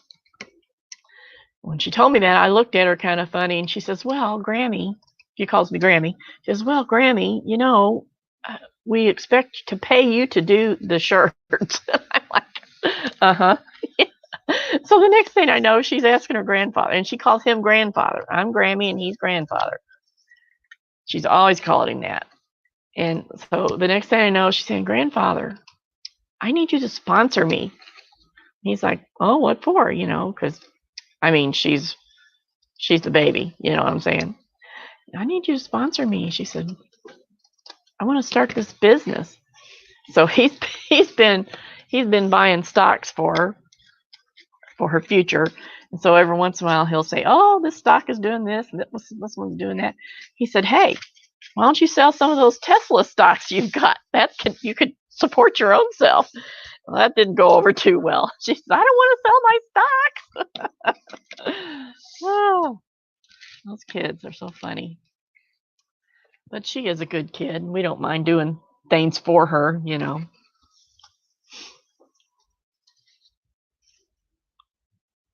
And like I said before, that's one good thing about only having one granddaughter. You can do a lot more for them. And when they appreciate it, her mother was always the same way. They appreciate everything. So every once in a while she'll say, "Grandfather, how's my stock doing?" Oh. And she came to him one time. I can't remember what it was, but something she was interested in. She said, "Grandfather, you need to buy this stock because I really like it." And I don't remember what it was. She says, "You need to buy this because we eat a lot of that stuff." Oh. They're so funny. When we sold our motorcycles, well, I had a three-wheeler, a Spider three-wheeler, which I absolutely loved. I had so much fun riding that thing. It made me feel very independent to be able to do it. I couldn't walk very far, but I could sure get on that thing and go. And we went a lot of places. I rode it for about 3 years. And the last big place we went was we rode to Canada. And that was a 2-day trip. And most of it was in the absolute pouring rain. But I'm pretty proud of myself. That was, I feel like that was a big accomplishment. But I just can't do that anymore. I don't have the stamina. So we both decided to quit riding, and he had a big great big gold wing touring bike, and I had my Spider. And we sold the Spider first because it was easier. Actually, we traded it for a what's it called? A side-by-side. Looks like a little Jeep looking thing that you can ride out in the trails and stuff. So we got that so the grand girl would have something to play with.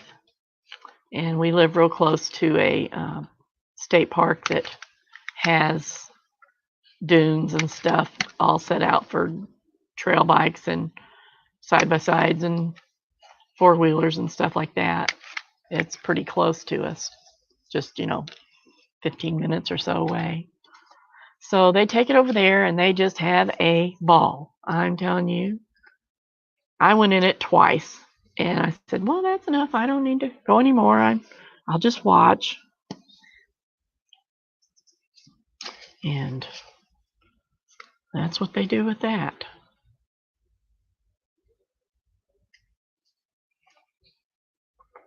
He finally sold his gold wing too. I think some guy just bought it to turn around and resell it. It was a beautiful bike. It was a little bit older, but the guy he bought it from had kept it in the garage, hardly ever rode it, and it didn't have very many miles on it, and it was beautiful. So he did a good job when he found that. But I think the guy that bought it didn't live very far from us. I think he just bought it to sell, which is fine. We don't care. It's gone.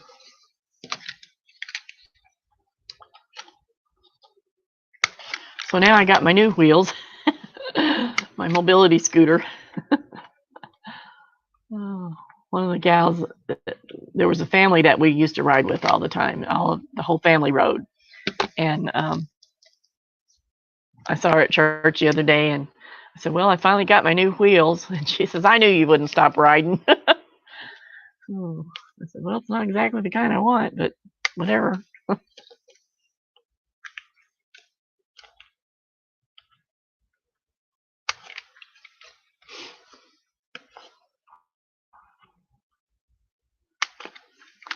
When we rode to Canada, when we finally got to our destination, there were 6 of us. There were 5 bikes and 6 people.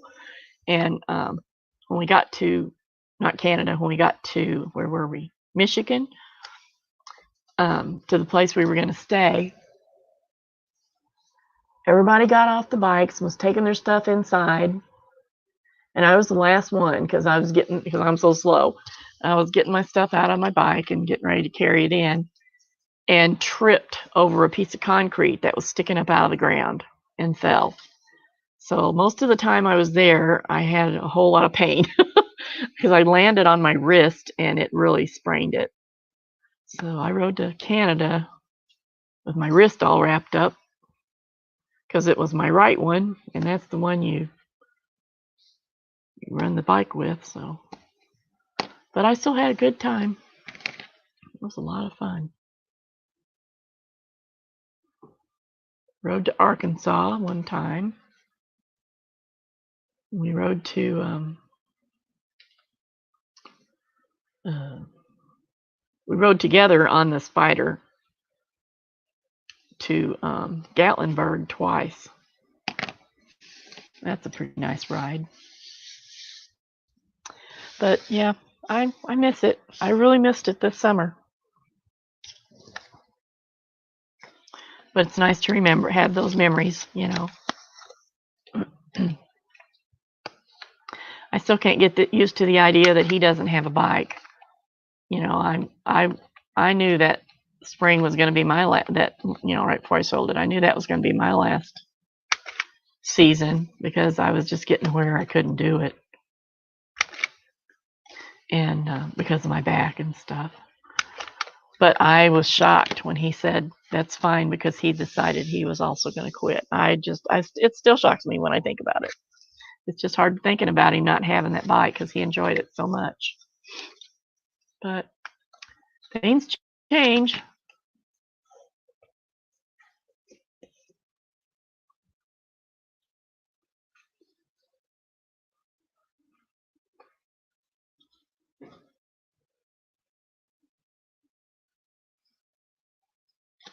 I used to drive my car. I used to go to bead retreats. There was one I went to in Arkansas and one in Louisiana, and that's pretty good drives. Um, for when you're by yourself. In Arkansas, boy, that trip was all through these windy roads and all through the farms and stuff and really curvy, crummy roads.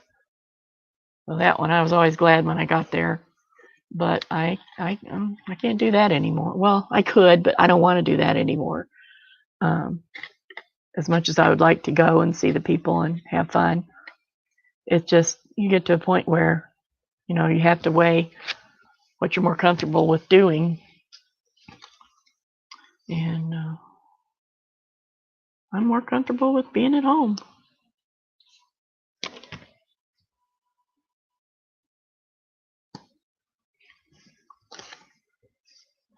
Kind of getting tired of making these tags. I'm going to have to do something different. Only have 2 left. I guess I'll finish those.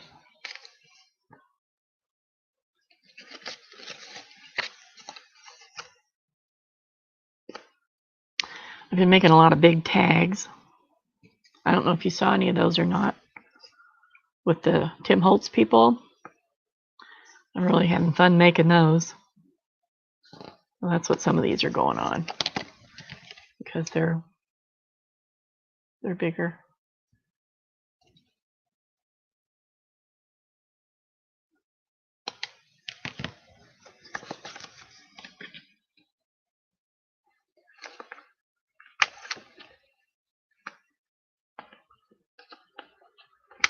I haven't beaded. I haven't done any new beading in, well, actually since we moved in. So it's been at least 3 years.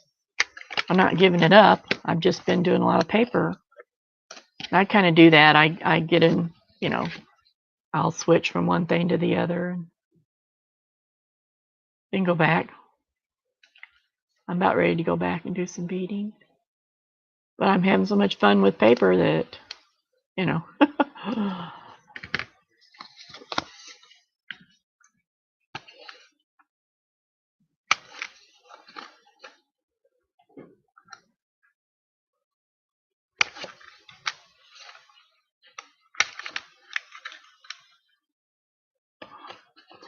I just sent her a whole bunch more of those Tim Holtz tags.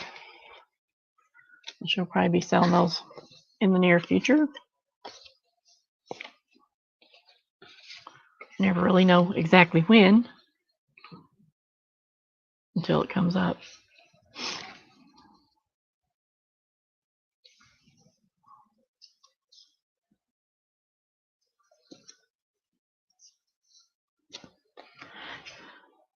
Do you have big Thanksgiving plans?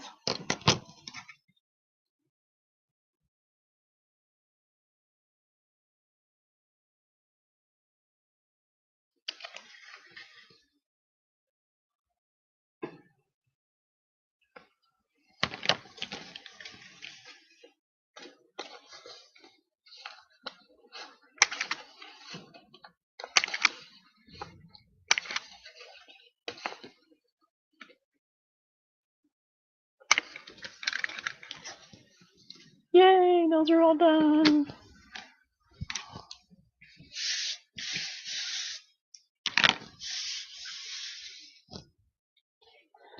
Okay, now I think I'm going to go ahead and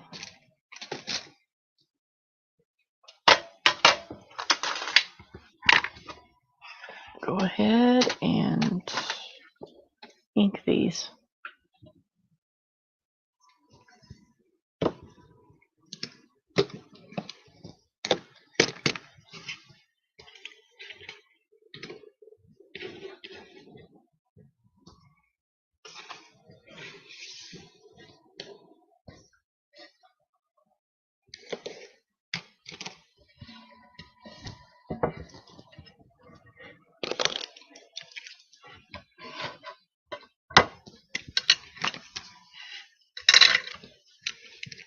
Some of this out of the way.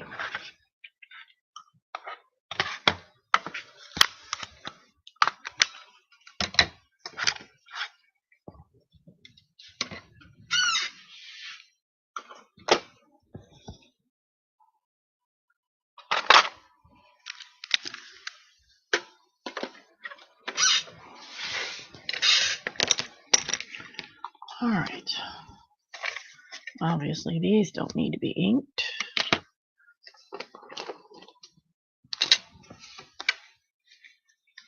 Put in here.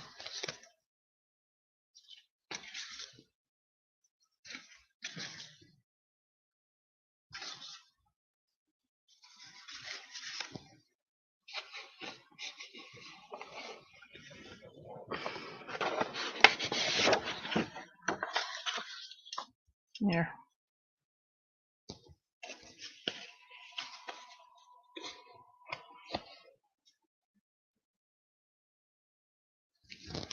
Well, I think we're going to my daughter's house for Thanksgiving this year, and I'm making a turkey on the smoker. So I'm going to have to do that the day before because we're going to have an early lunch. And they like to do the Black Friday shopping, and they start early. So we'll bring the turkey, and I think I'm going to make a cranberry sauce that we like. My husband requested. And I think they're having some random people that we don't know. Maybe we do know, but they are very very hospitality minded people. and they always have a lot of people in their home. So that's what she told me. She said, we're just going to invite some random people, so whatever that means. It could be somebody we know or somebody we haven't met yet or whatever, but it will be a good time. So I might make a pumpkin roll too. I don't know. Every year she says, Mom, don't make so much stuff. But I still do sometimes. I've been wanting a pumpkin dump cake. Oh my gosh, I love that stuff. And I've really been wanting that lately. I might just have to make one just for here.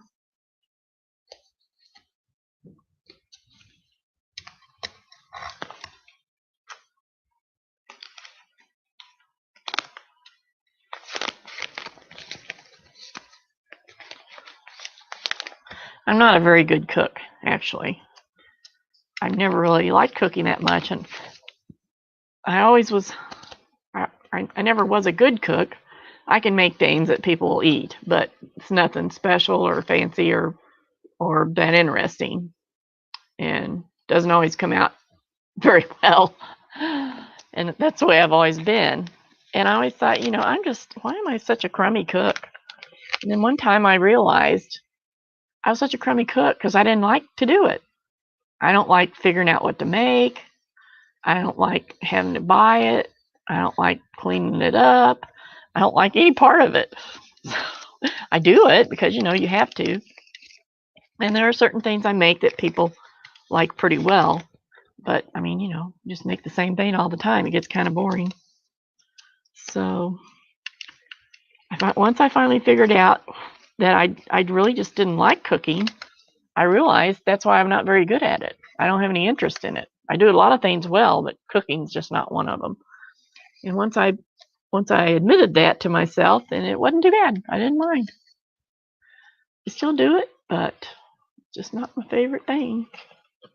But my daughter, now where she got it, I don't know, because she didn't get it from me. I never taught her to cook even. She didn't even know how to boil an egg when she got married. And one of the reasons for that was when I was young, I didn't get to have a childhood. I had to be very responsible and take care of my siblings. And I mean, from the time I was 11 years old, I was having to cook and clean and do all of that. And I didn't want her to have to do that. So I just really didn't push her with any of it. I didn't make her do the dishes. I mean, she did sometimes, but that's the only thing she had to do is keep her room picked up, because I didn't want her to have to do what I did. But she is a very good cook. Very good cook. Everything she makes is delicious. And she does a lot of Mexican type meals because they have a real heart for Mexico. They go on mission trips down there several times a year. They just got back from one. They got back from Cancun, and they turned right around and went back to South Texas on the border. And they just love the people down there. But so she's had a lot of I guess she's had some training from her Mexican friends or Mexican ladies down in South Texas. So she knows how to do some traditional stuff. But it's just everything she makes is good. I'm so pleased for her to have that ability.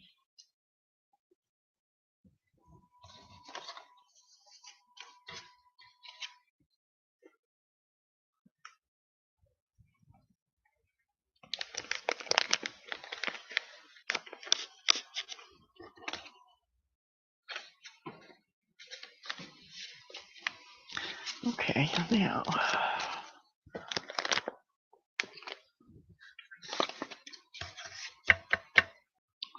I like to use the walnut stain on these because they're a little bit darker and it really shows up nicely. Let's see if that's what I'm going to do. Yeah.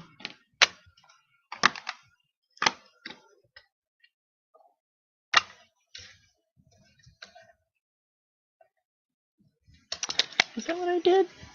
Oh, that looks too dark. Maybe I did use the Sorry, that's probably clicking real loud in your ears. Well, I'll just use the vintage photo, I guess. Yeah, that's the right one.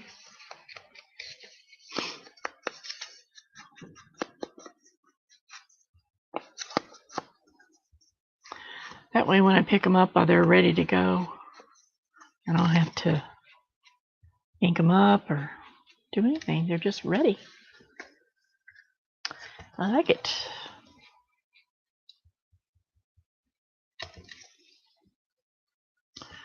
Guess I'll have to get my Thanksgiving decorations out next weekend. Or this coming weekend, maybe.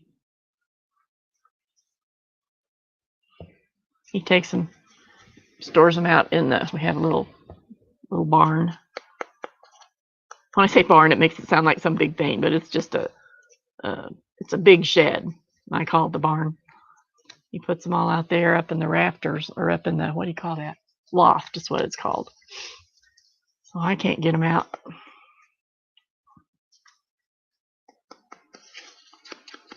Last year I got rid of a bunch of old ornaments because they were just looking so bad. And we decided to get blue, make the tree blue last year. Well, I didn't realize it or didn't think about it till I got everything home and out of the boxes and up on the tree. And I got thinking about, okay, what else do I want to put out? Nothing else in our entire house, nothing is blue. Nothing. So it's not like I could go in my stash and pull out some blue ribbon or something, that will go with it. And then that's when I thought, oh, this might have been a mistake. But he really wanted blue, so we got blue. I'm not really excited about putting it out because, it doesn't really go with anything.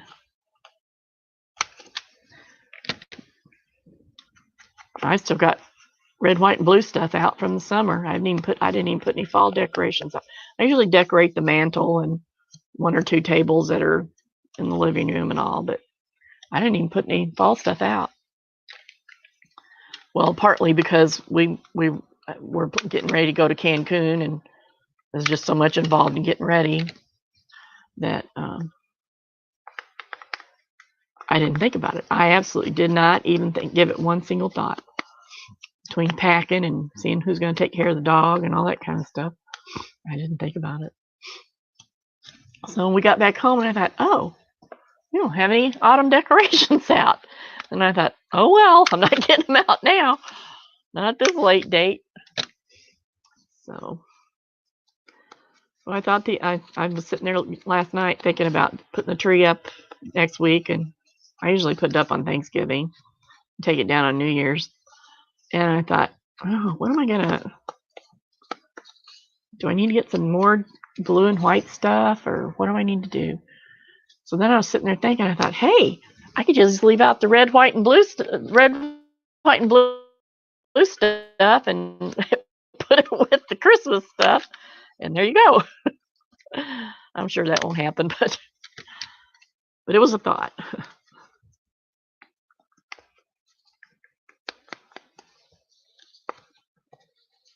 I really like the buffalo plaid stuff, and that way I could leave some of it out after Christmas for the winter. I might still do that.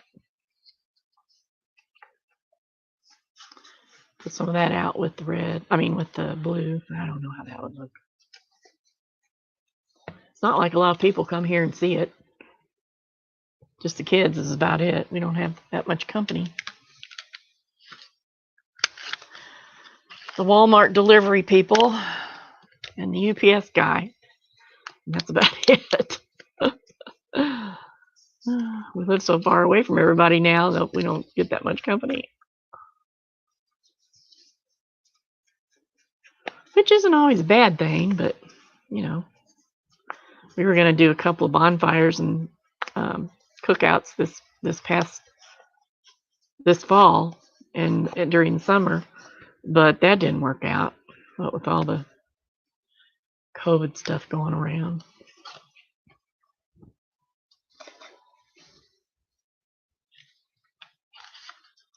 I was driving to the chiropractor the other day, and just down the street, I thought, what are they doing over there? There's a cow field, cow pasture, and they were building something. And I thought, what in the world's that? What are they putting? Is that a barn or what is it? Because, like I said, it's right in the middle of a cow pasture. And so I was wondering about it, and my husband had no idea. And the last time we went by it, I said, look at that. That looks like a dollar store. Sure enough, Dollar General. It's like less than a mile from my house. I could ride my scooter over there. It's that close.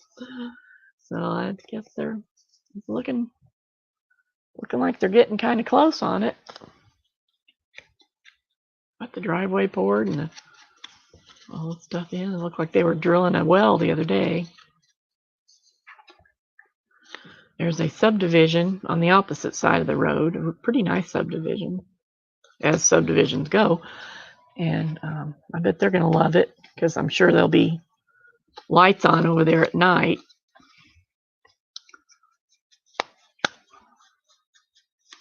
We're not in the city limits, so, I guess they can do whatever they want. I don't mind it being there, but then I'm not right across the street from it with all the lights and the traffic. It's probably a pretty good place for it to be, though, because there's no, we have to go into town, which is like 10 minutes, to get to town. But there's about a mile from us, there's an Amish store, and they have really good stuff, but they're not open all the time, and they close real early. So you either, it's pretty, every time I want to go, they're closed, or think of something I want to get from there, they're closed. So this is pretty much the only thing we have close. So, but some people gripe about whatever, and I don't care what it is, they gripe about it. So, but I'm sure they'll use it. Even if they gripe about it, they'll probably use it.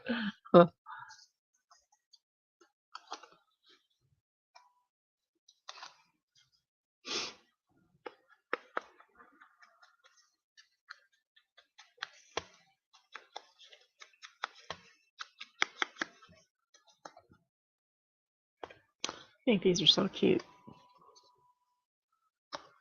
That one's crooked as it could be.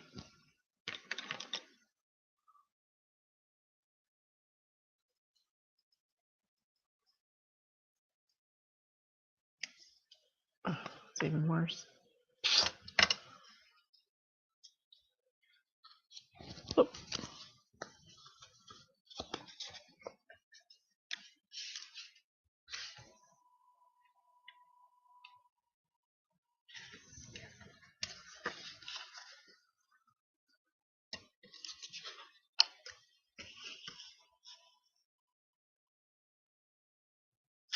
That's not going to help it. Let's see, what am I doing here?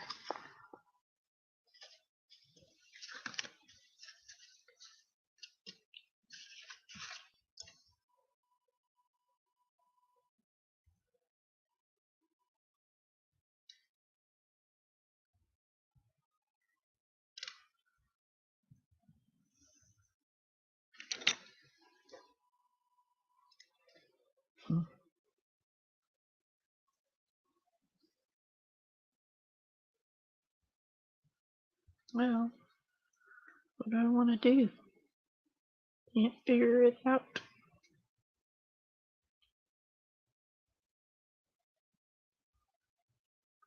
That's not going to help.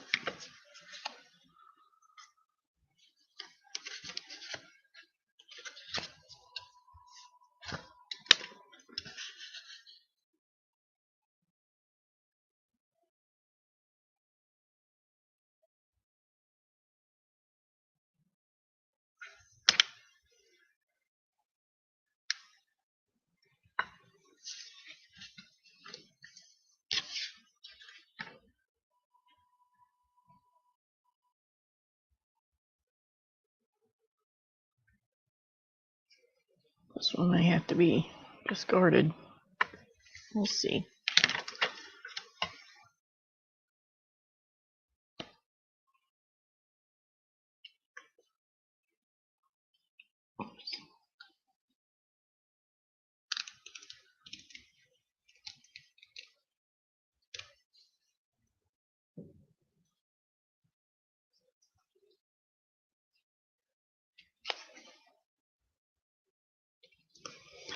Well, it's not desirable, but I guess it's okay.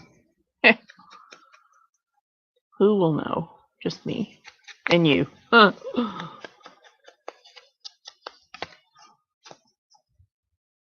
Looks like a little purse. Look.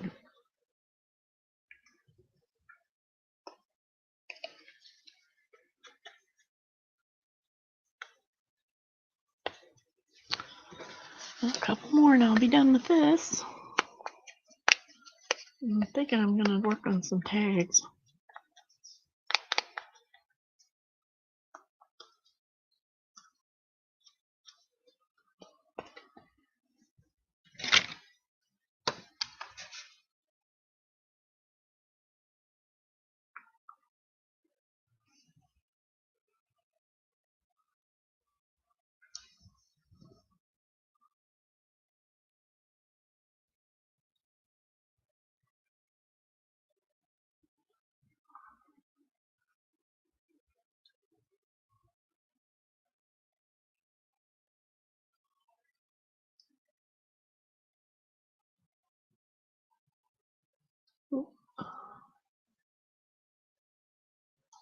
There. For some reason my cat thing had stopped going.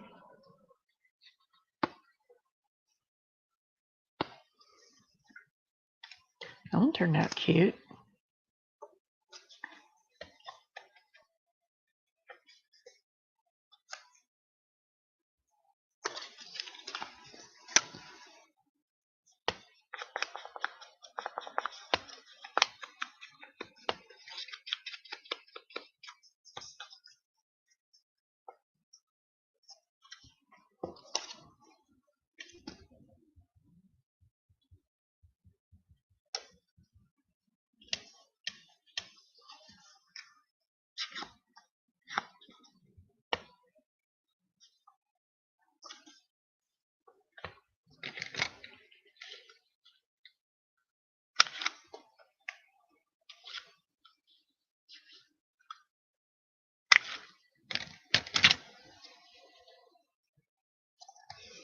Yeah, I'll probably be here for a few more minutes. Well, for a little bit, you know. I really didn't think I'd be here this long because I thought it would kick me off, but I'm gonna let it go for a little bit, see what happens. It's kind of a good test.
Okay, so I finished making my tabs. Now I'm going to work on some tags that I can use the tabs on.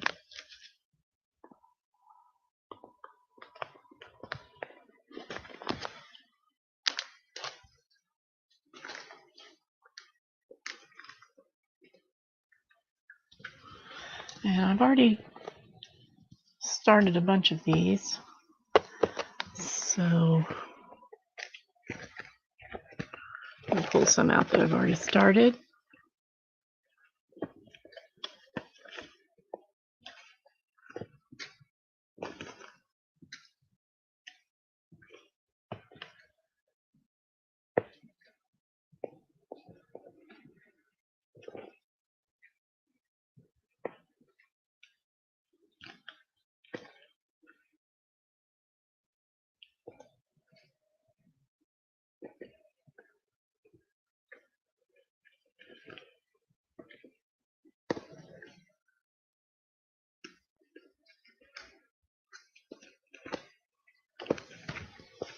Here's a few.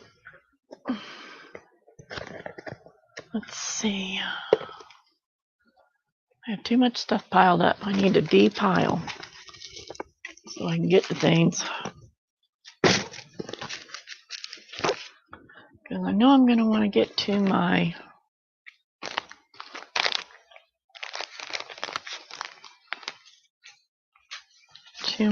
ephemera books for sure. And what else do I want? Sorry for the squeaky chair. I've tried everything on it and it still squeaks, but it's a good chair, so I just put up with it. Let's see what else I want to pull out here.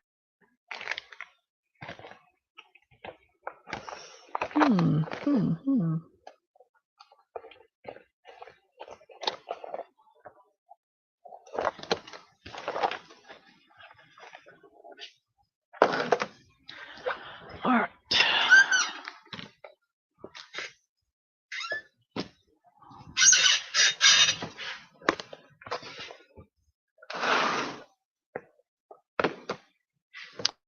I have two rolling carts behind my desks, behind my table, that I can just turn around and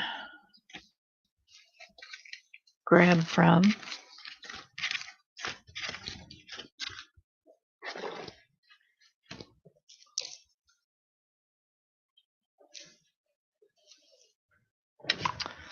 Alrighty then.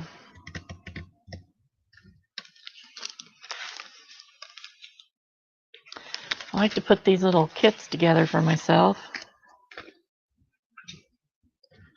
And that way it goes a lot faster. I don't always use everything, but sometimes I do.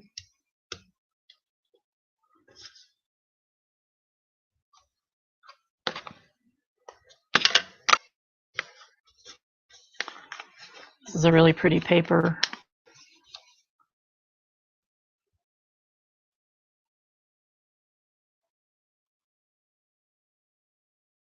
Oh, my colors are showing up okay. Wonder.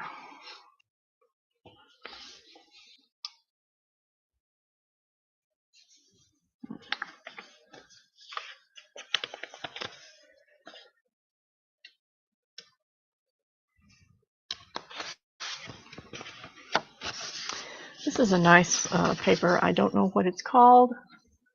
I never remember things like that, sadly. But it is a nice paper. It's really nice and smooth.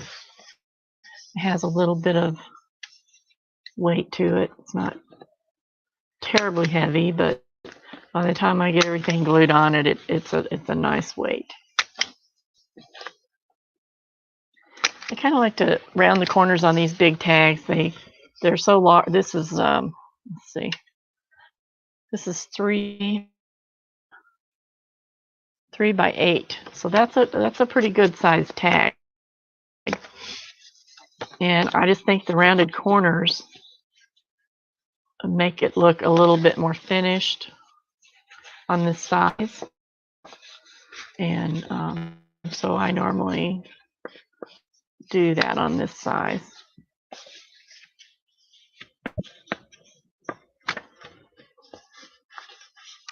And I like my tags to look nice on the back as well as the front.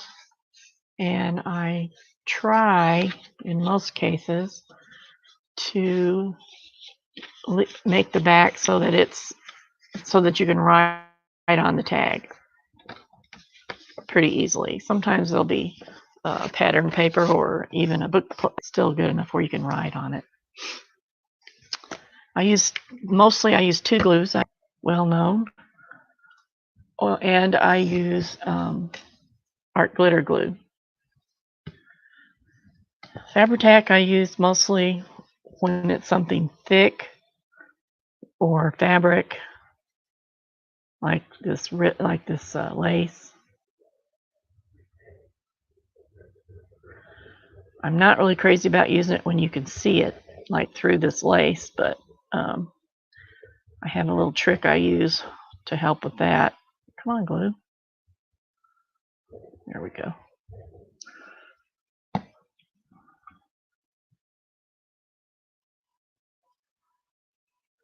I like to collage and layer. I really enjoy doing that. So there's a lot of that in my work. Now I can't really see the glue in this case. If I could, like on a thinner lace or something, I don't like the way it shines. I don't like to be able to see the shine.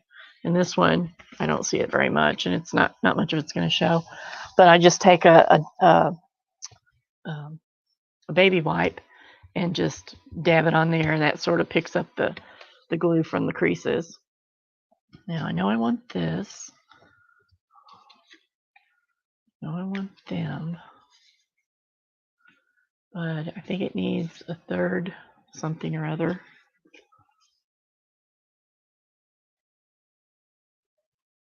See, they're going to go over the sides of this tag, which is fine. I don't mind that.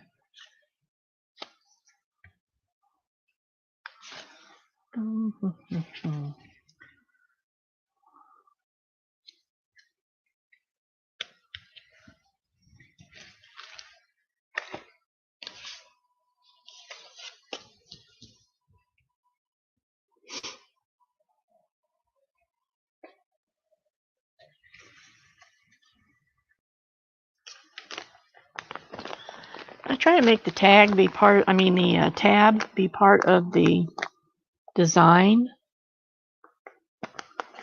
and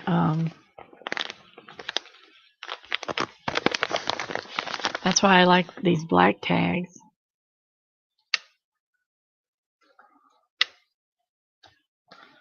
Because they just sort of give it a pop.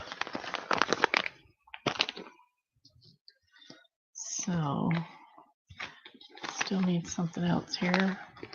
Where is...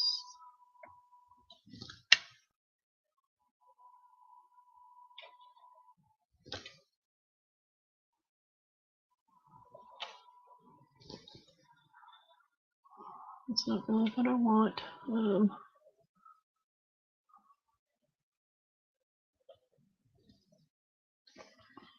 Not really sure what I do want.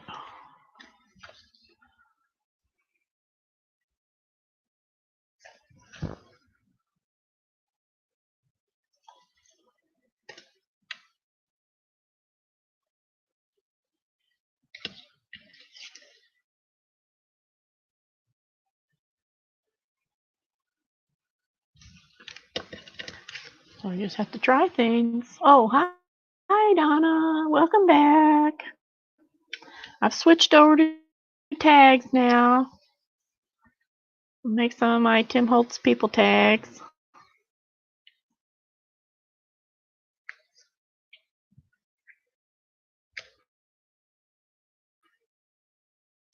I'm not sure what I'm doing. Just normal.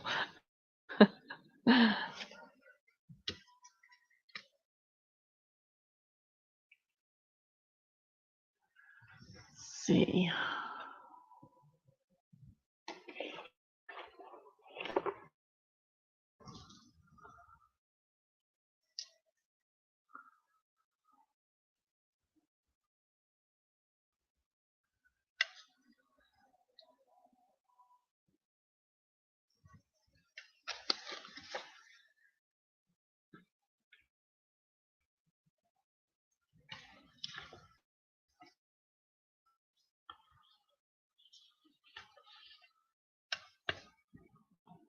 I really like these. I think it's kind of my own. They all look like I've made them because I use similar colors and all. But I really do like them. They're fun.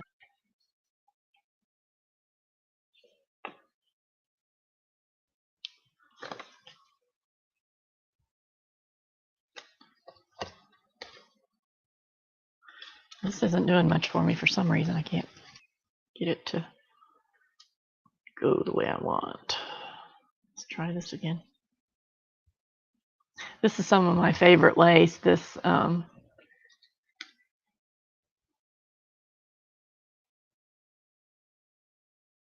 really pretty stuff. I use it a lot.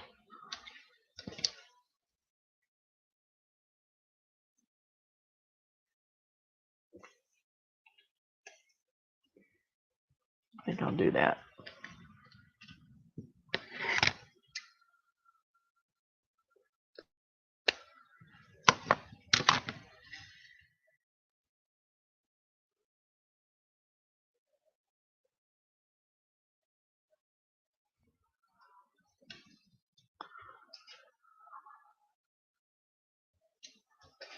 This needs to be darker.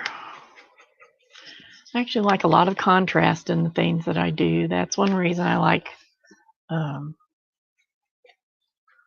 inking so much, because it gives such a contrast between the layers. Even if colors are in the same scale,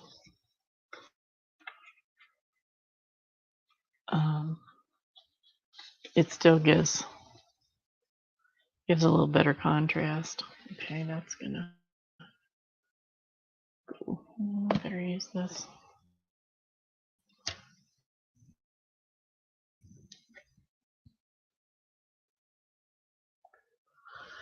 I thought that looked like it was clogged with something.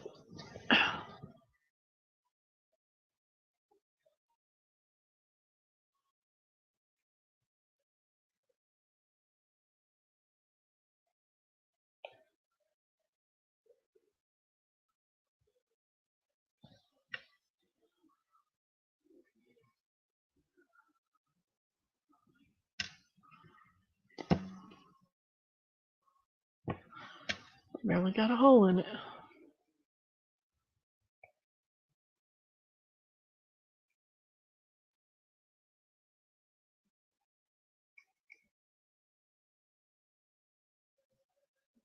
Come on, glue. Come on, glue. Get out of there.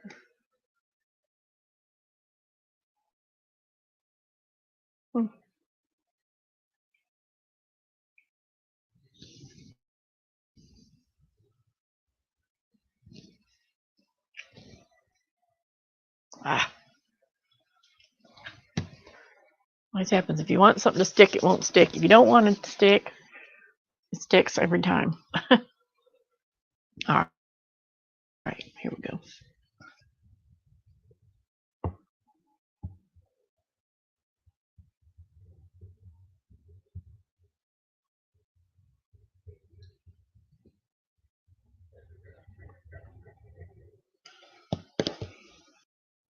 Wait, I think I didn't want that. Yeah, I did. I already forgot what I was doing. What happens?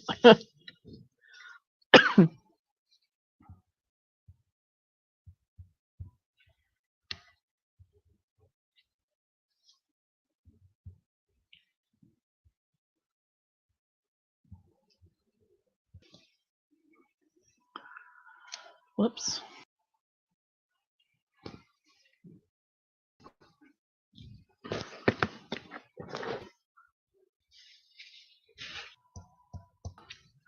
Knock off some of that glare.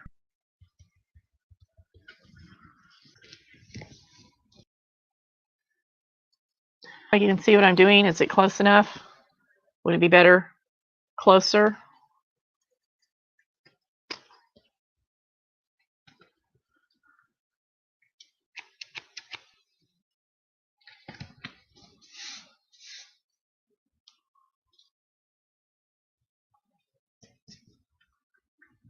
You're my guinea pig today.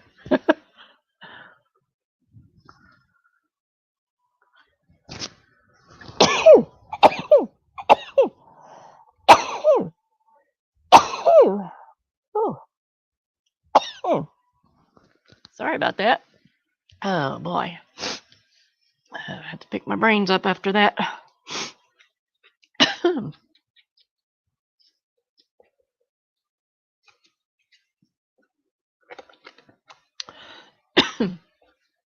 Oh.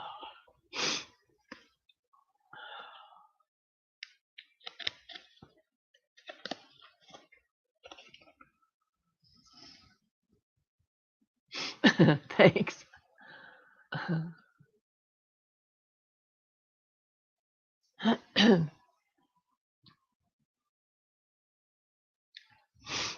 Goodness.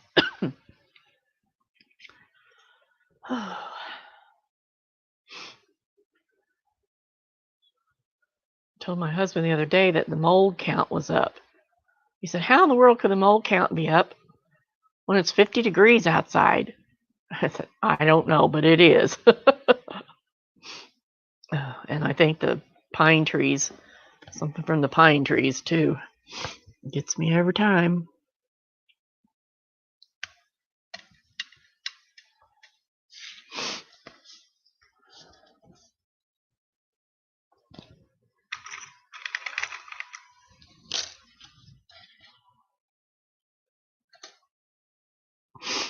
Oh, goodness.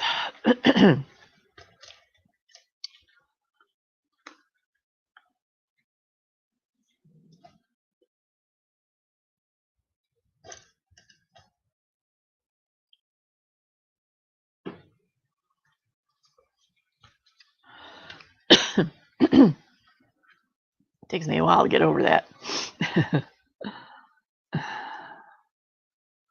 Okay, now.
I didn't bring anything to drink when I came down this morning.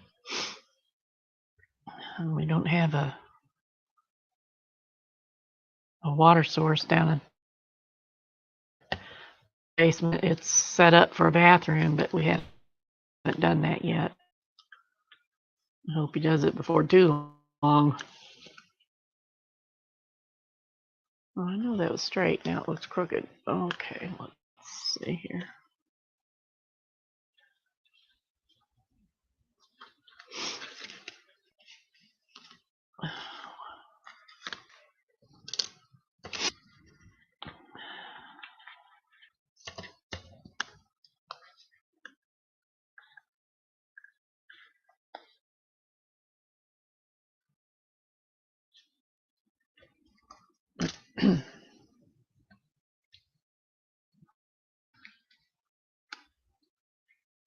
Oh,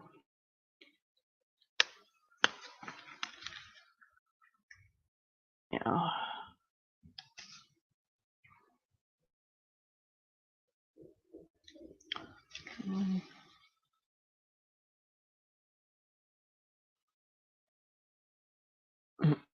Stick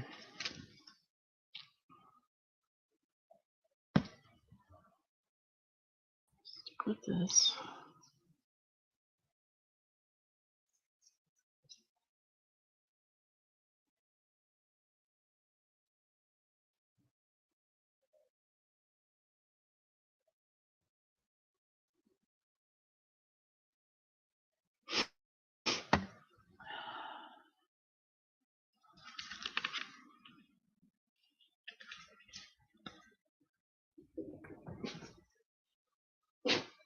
Oh, there's a puppy downstairs. Hi, Bella. Hi, Bella, baby.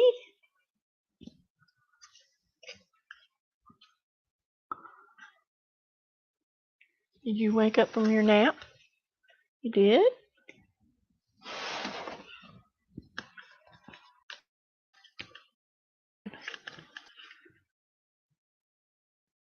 I don't want to go anywhere.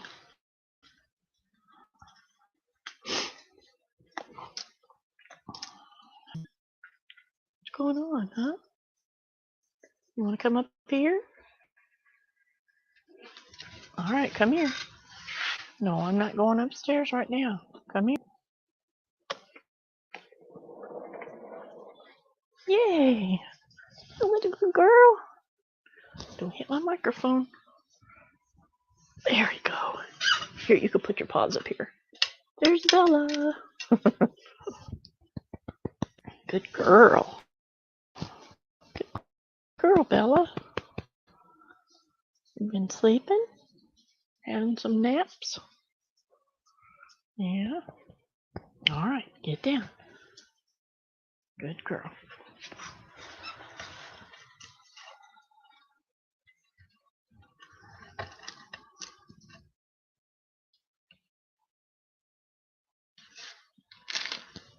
She'll be wanting me to take her you know where pretty soon.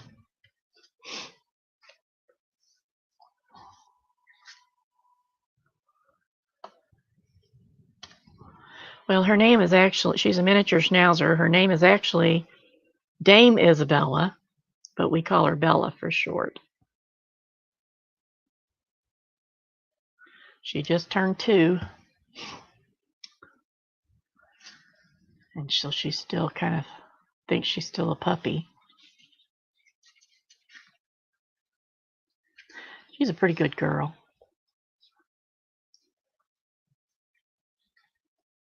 She can be a pest sometimes, but for the most part, she's a pretty good girl.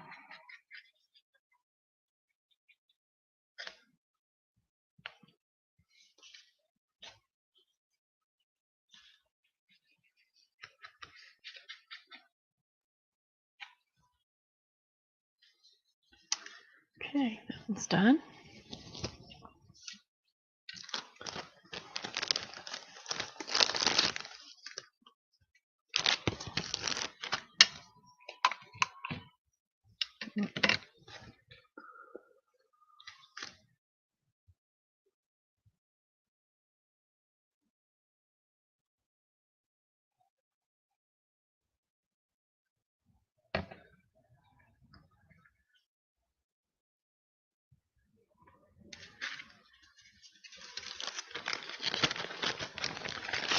Oh.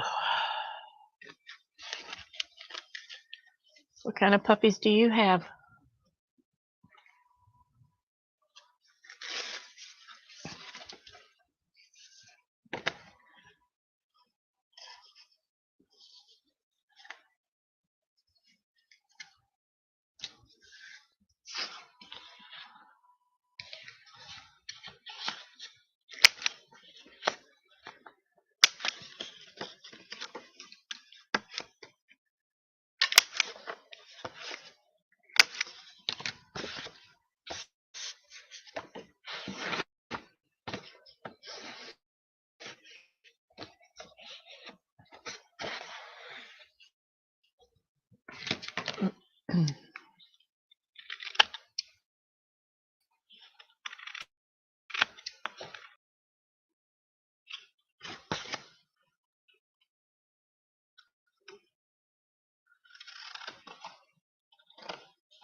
No, I'm not going upstairs right now.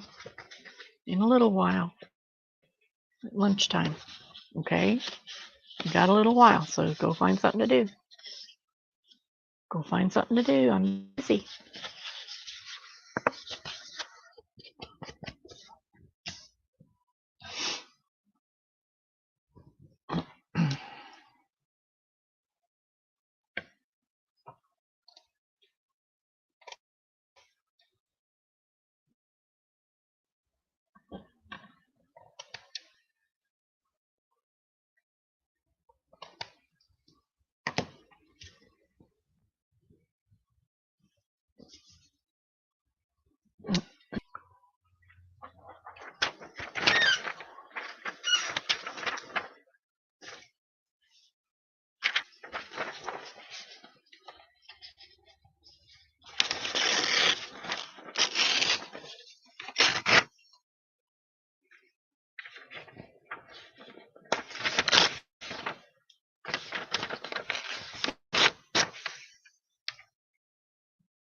I don't know what kind of dog, what a Eurasier looks like.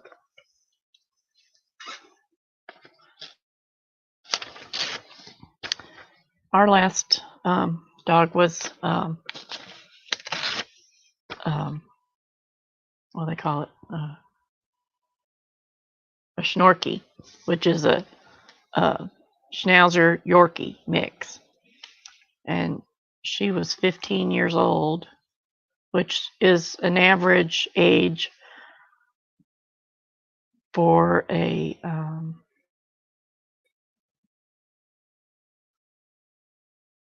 Schnauzer to survive. And that was, I think, that was the smartest dog I've ever seen.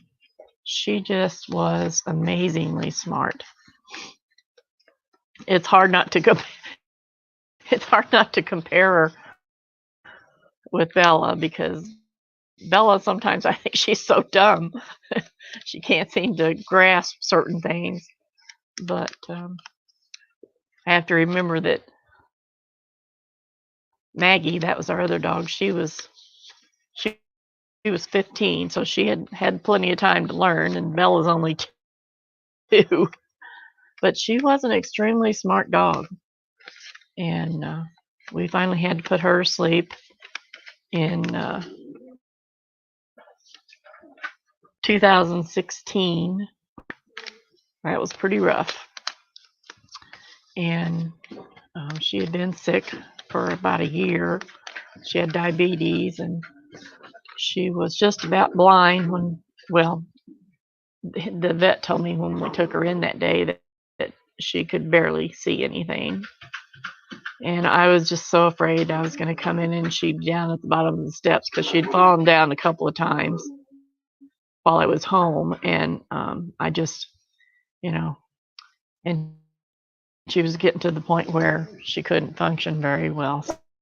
So we finally had her put to sleep. That was the best thing to do. And then I said, well, I'm not ready. That was when I started riding the bike, and we were going on trips and stuff. So it worked out well that we didn't have one, because, you have to, people will take your kids before they'll take your dog and watch them. So that worked out for a while. And then I finally decided I was ready for a new one, and looked and looked, trying to find a breed. I have to have something small that I can pick. So we decided to stick with the Schnauzer. Paid for. Yeah, that was a new thing. But we love her. She's a good little girl, and she's a baby. I've been thinking about getting another one to keep her company, more company, because Schnauzers love to play and run, and we have a fenced yard, so she gets out and she plays and runs and goes crazy back and forth in the yard. And of course, I play with her in the house, but I can't walk her because I can't walk very far. And I just thought it'd be nice if she had a companion. And she's only 2, so she still has plenty of time left to share with a companion. But I'm not having a very good luck finding one locally. I've looked at rescues and new puppies, and they're just really hard to find around here. I found one guy, but I'm pretty suspicious of him. He made me nervous, so I'm not going to go with him. So still kind of looking, not frantically or anything, but if we come across something that we think will work. And it doesn't have to be a schnauzer. That's just with allergies and stuff, they're a little bit better and they don't shed, which I can't stand a lot of hair. Shedded hair. So schnauzers work out pretty well, and we just love them. But I guess we'll wait till something comes along. I just look every once in a while,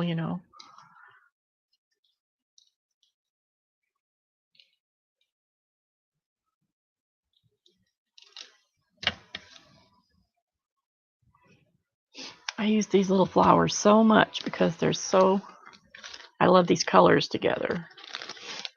The turquoise and the blue.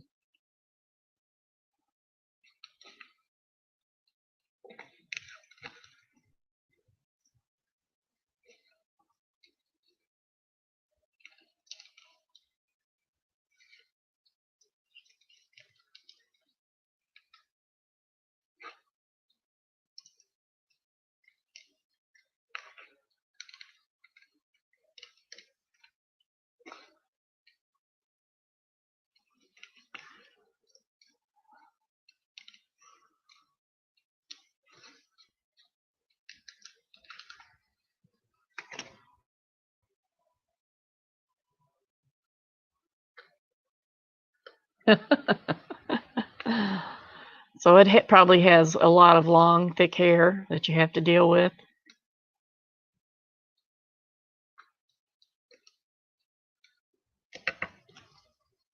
Bella was supposed to go to the groomer today, but it hasn't been that long since she went. I don't know why I scheduled it so soon, but I just decided she could wait, so I canceled it. I know, I see you.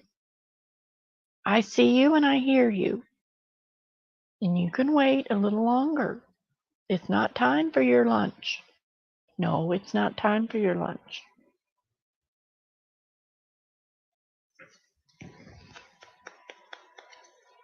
They are such creatures of habit.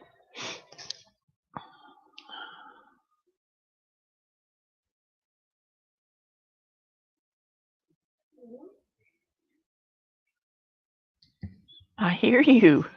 You're such a pitiful baby. You're so pitiful. So pitiful. I know. No. No.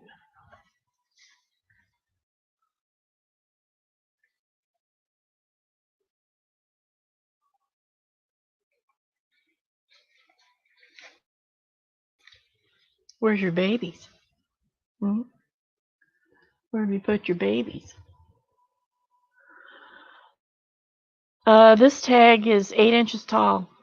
Did I say 3? Yeah, 3 by 8. So I use a 12 by 12, cut off 4 inches on one side, and then split that into 4 3 by 8 tags. And then I take the part that's left and make smaller tags out of that. So, I get tags out of the whole sheet.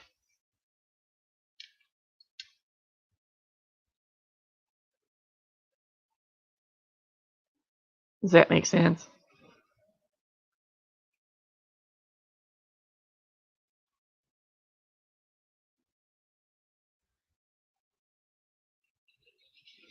So I use the bigger people on the tall tags. Seems to be a good size for them. And then I use the smaller people on the smaller tags.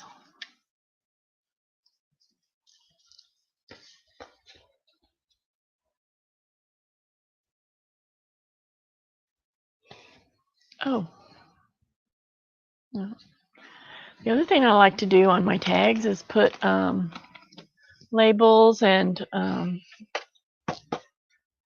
little, I don't know what to call them, little pieces on the side,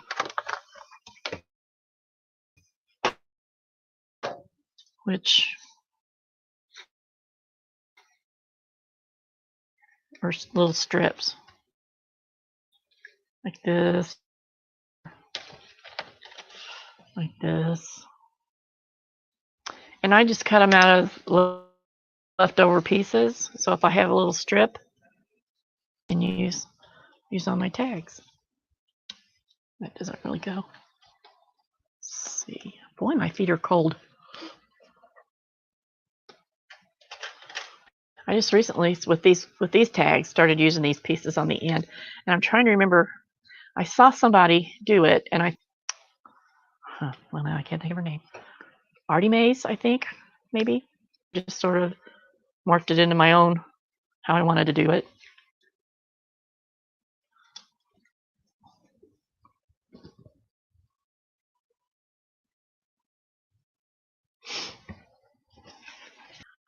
To the tag.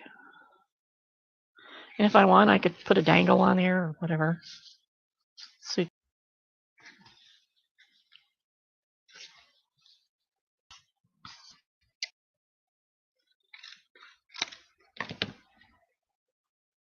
adds a little something.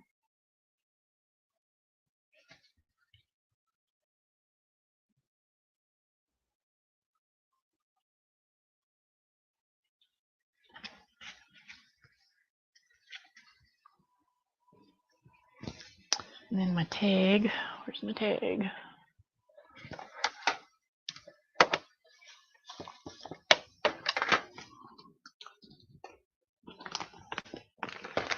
I think I'm just going to put a.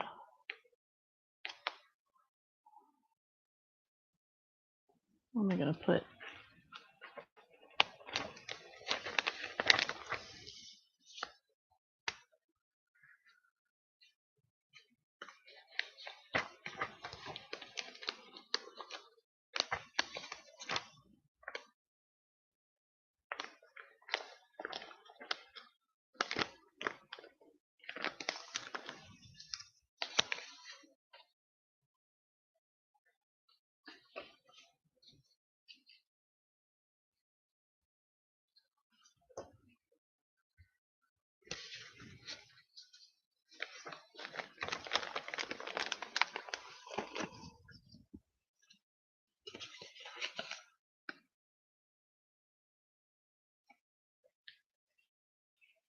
Sometimes I don't cut these straight for some reason. It looks like I'm cutting them straight, and then I'm not.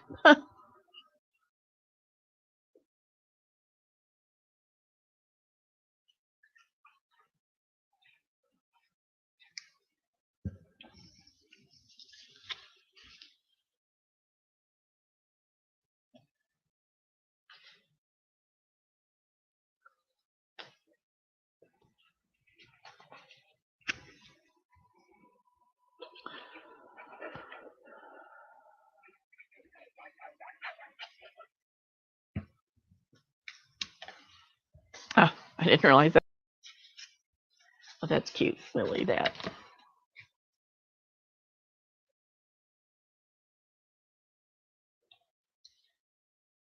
I think I need to clean these scissors. Something sticky is on there, and it's annoying me.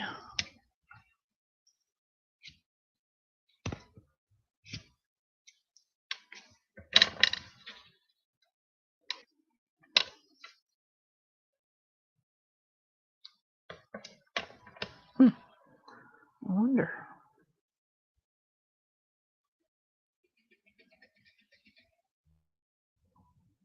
Oh, come off.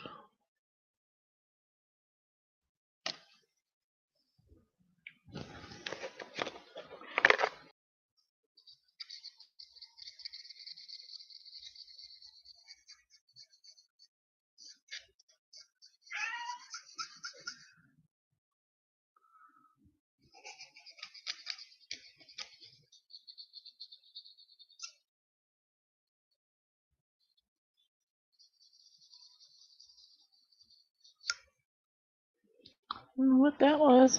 It sure was stuck.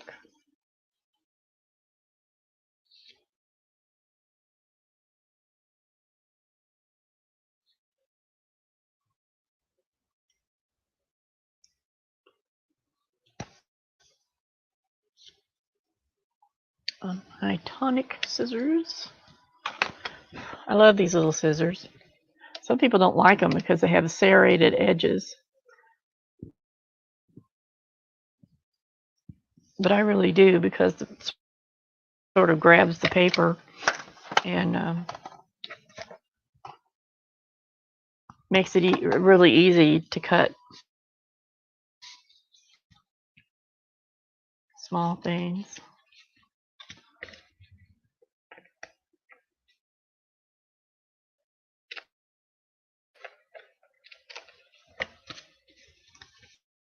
Okay, I need to trim that.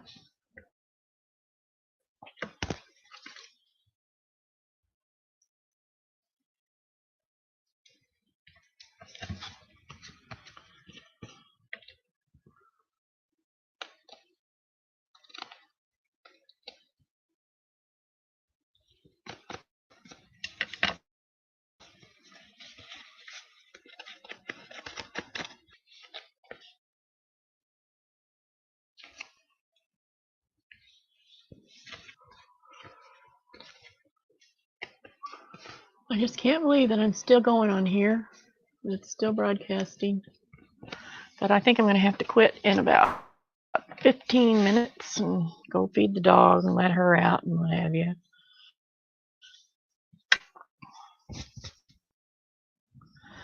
But I am tickled to death that this has worked. Okay, there's that one done. Turned out nice.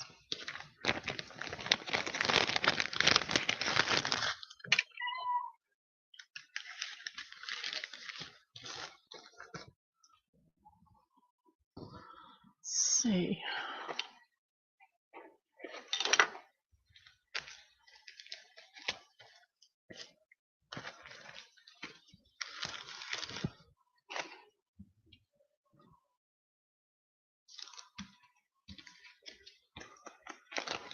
Yeah, I mostly just use two pairs. Well, I have a scallop pair, but I mostly just use these non-stick Westcott's titanium non-stick. These are great, and they're especially made to cut like thicker stuff. So I like them a lot. I've been using them for a little while now. And then I've got my tonics. I have lots of other scissors, but these are the ones I keep out all the time and use all the time.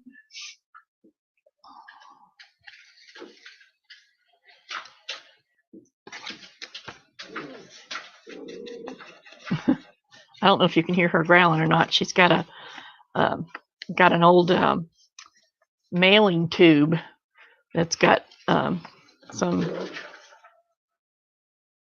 clips inside it, so that when it rolls on the ground, it makes a noise. And she pushes that thing out. She gets so mad at that thing because she can't really get a hold of it in her mouth. I mean, she's been playing with it for a long time, and it just has a few scratches on it where she's tried to get it, but she can't quite get it in her mouth. And so she pushes it around, and it'll get in the corner, and she gets mad at it and fusses at it and what have you. But she sure likes playing with it. This is a really nice paper. It's like a card. It's like a thicker cardstock. It's a pretty brand.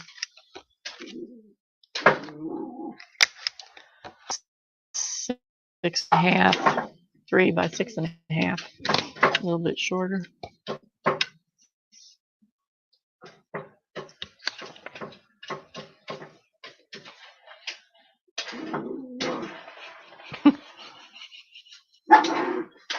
Now she's getting mad. It's over by the step.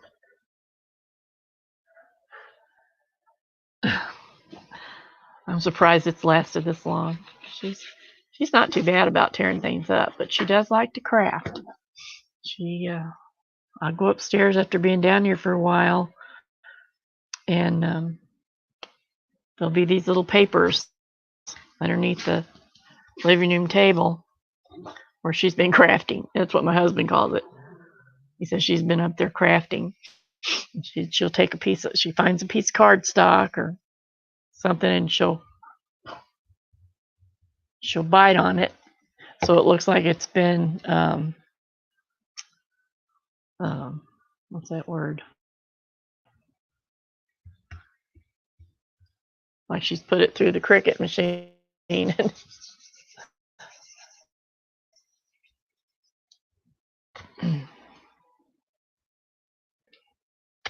was going to do this.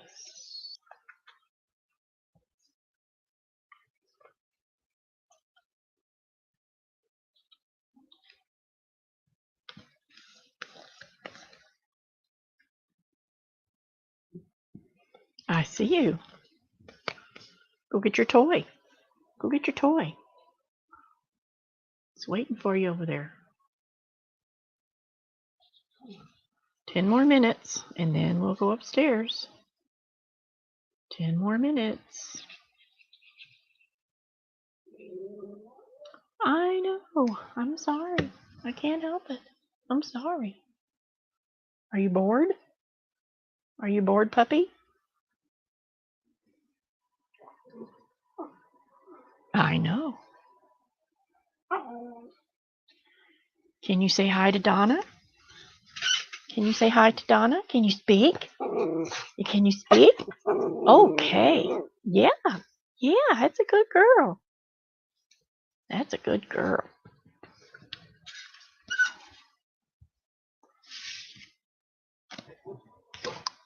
Well, it'll only be a few minutes. Just wait. Woof. Woof yourself. Woof. Woof yourself.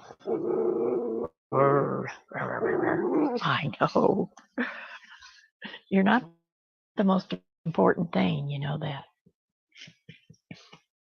The world doesn't turn around you. Yeah, right. Donna said, hi, Bella. Hi, Bella. Oh, you're saying hi back? Oh, that's nice.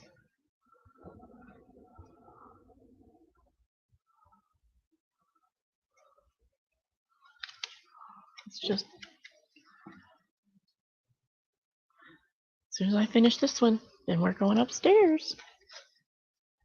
And you could be bored upstairs. Huh.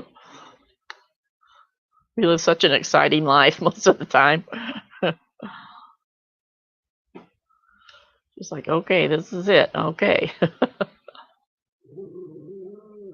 I know. I don't know what to tell you.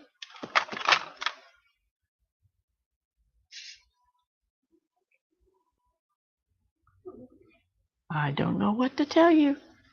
Seems like a problem.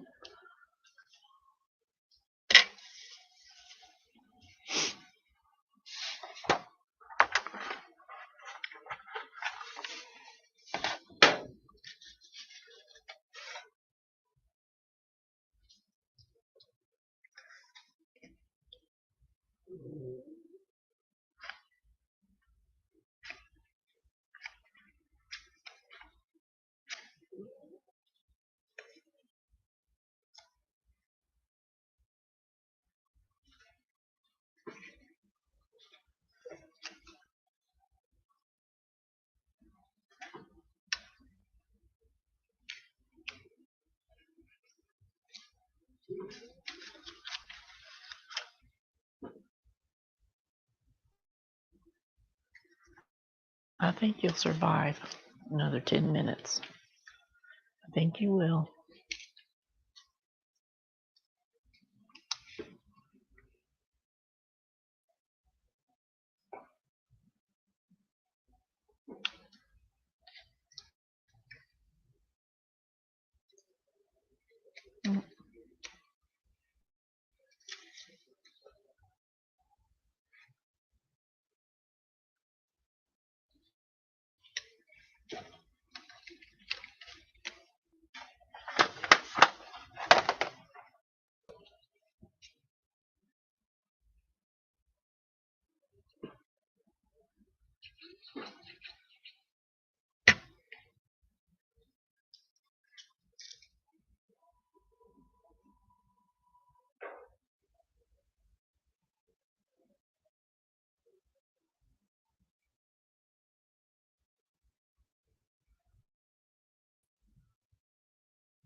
Nothing wants to stick today.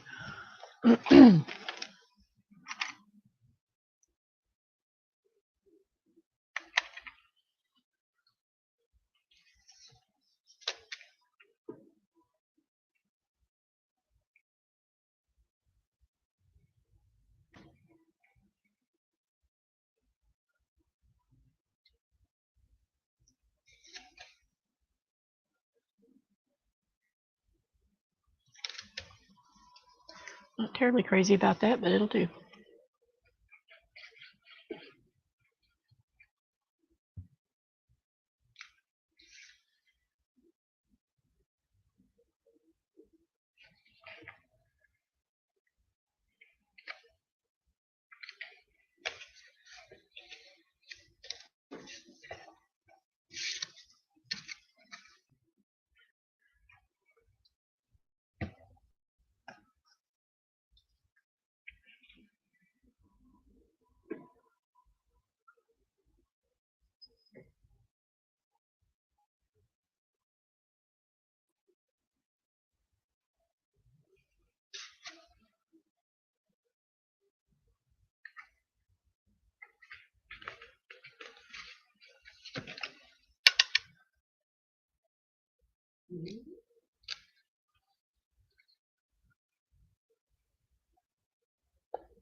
Now let's see what this young lady's going to get.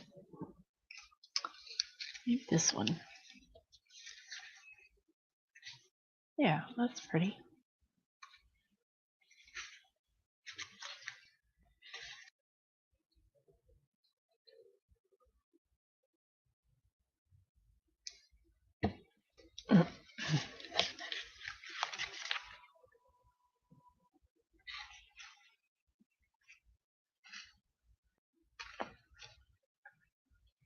Yeah, like that. You just never know until you try.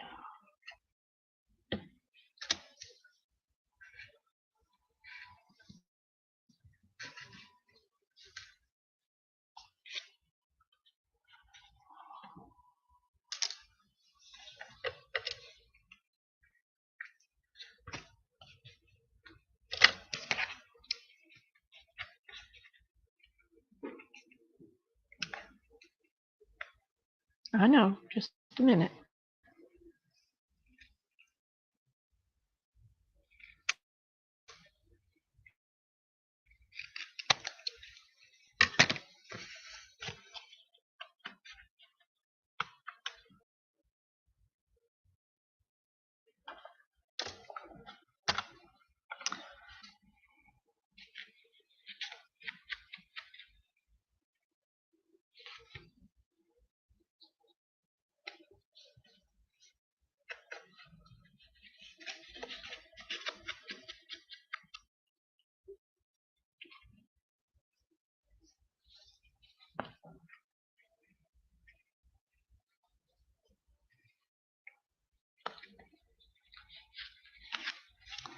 It's really a pretty brown.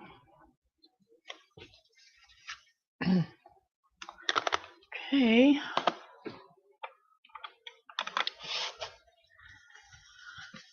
Well, Donna, I've certainly enjoyed talking with you today. And thank you for being my first person on my live stream. I deserve some kind of reward.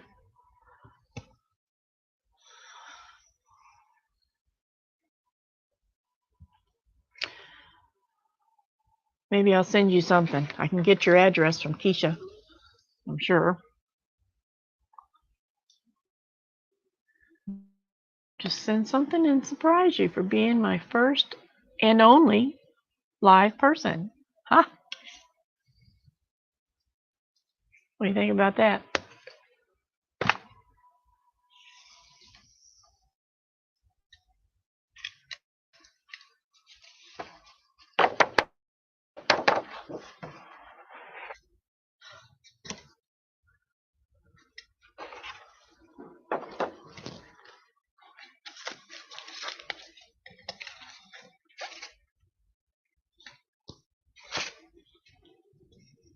Pick one of these and I'll send it to you. You won the drawing.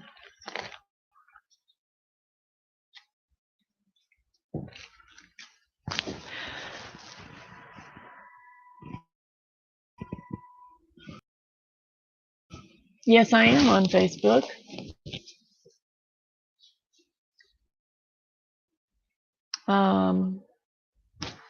Under,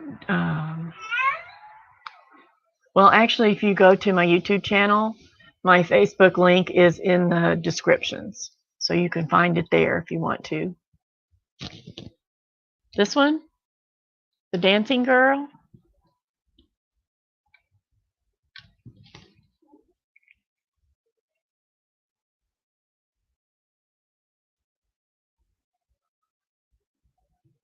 Oh, hi, Card Chick. How are you? Number 2 person.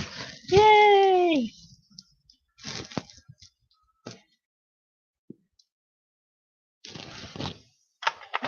Let me see. Where's something to write? All this paper, and I had nothing to write on. Here's something to write on, so I don't forget. Oh, here. This will work. Oh. Let's see. A piece of paper. A piece of paper. Here's a piece. And a pen or a pencil. Here's my pencil. Because if I don't write it down. Oh, okay. That's fine.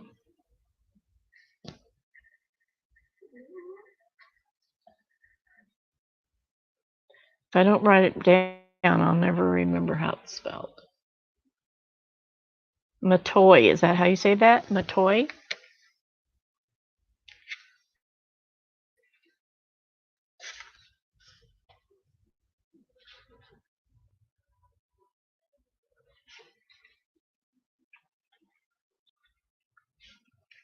Thank you, Card Chick. I appreciate that.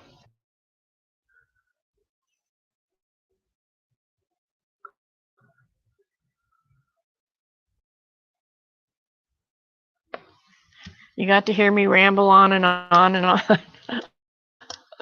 You know, I'm used to being by myself a lot. My last job, where I worked at for like 20 years, I ran a contracting office, and I was there mostly by myself because they didn't have a lot of walk-in trade. You know, I dealt with people on the phone all day, but I was mostly there by myself. So, and my husband, he worked as a tour bus driver, tour coach driver. So he was gone a lot. So I was still by myself a lot after I retired. And I'm used to being by myself. So sometimes I'll, even when I do my other videos, I'll be working along, talking, and I notice when I go back and look at them, pretty soon I'm getting real quiet like this, and can't hardly hear what I'm saying because I forget that I'm have somebody with me. So, well, Card Chick, probably not, because on Monday mornings there are a couple of people who are on early in the day. I tell you what, if you'll subscribe to my channel and hit the subscription or the bell for notifications, is probably the best way, because I can't keep a regular schedule for when I do it. It just doesn't work well for me. So I never know what's going to be going on any given day. But now that I've got it figured out because I've had so many problems with doing the live stream. Now that I've got it figured out, then I'll probably do them more often, because I craft pretty much every morning, but not always. But so you never know when they might come up. So I would appreciate it if you would do that, and maybe eventually I'll come up with a regular time that I could do it. But right now that's just not not an option. I'm not always in control of my schedule. But I appreciate you being here. I'm so excited. I actually had 2 people.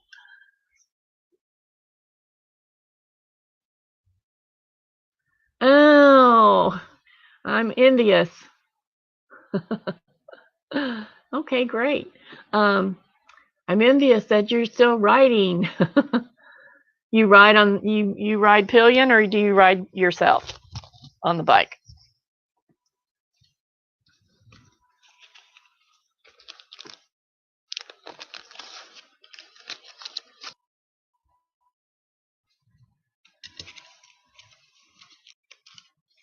Just knew I was live streaming Card Chick that uh, because you saw a notification.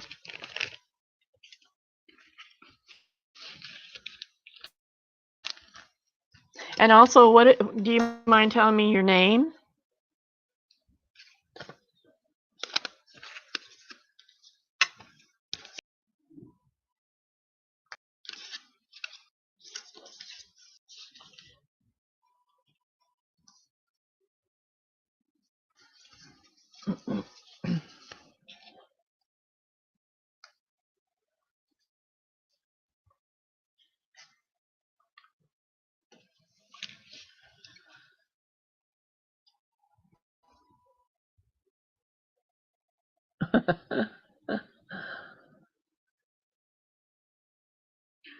I make a lot of tags, that's for sure.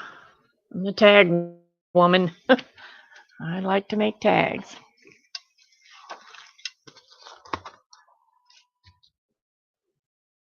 Great, that's great to know. Okay, well, I've got to go feed the dog. She's been pretty patient, and let her out. And I guess I'll grab some lunch, and I'll probably be back down here. I got to throw in throw in a load of laundry, and have some lunch myself. And I'll probably be back at it after a while, but I probably won't be streaming. So I appreciate you guys being here. Thank you so much. And if you see me up again, stop by.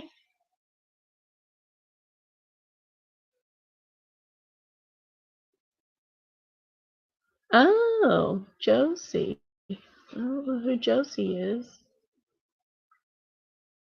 Oh, you're Josie.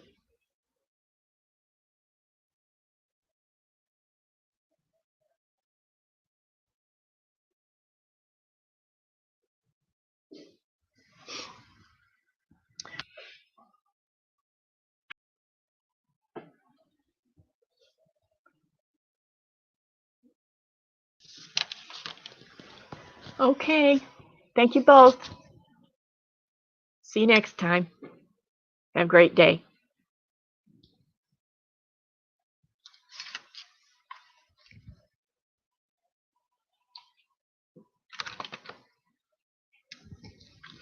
Well, if I can get this thing turned off, here we go. Goodbye.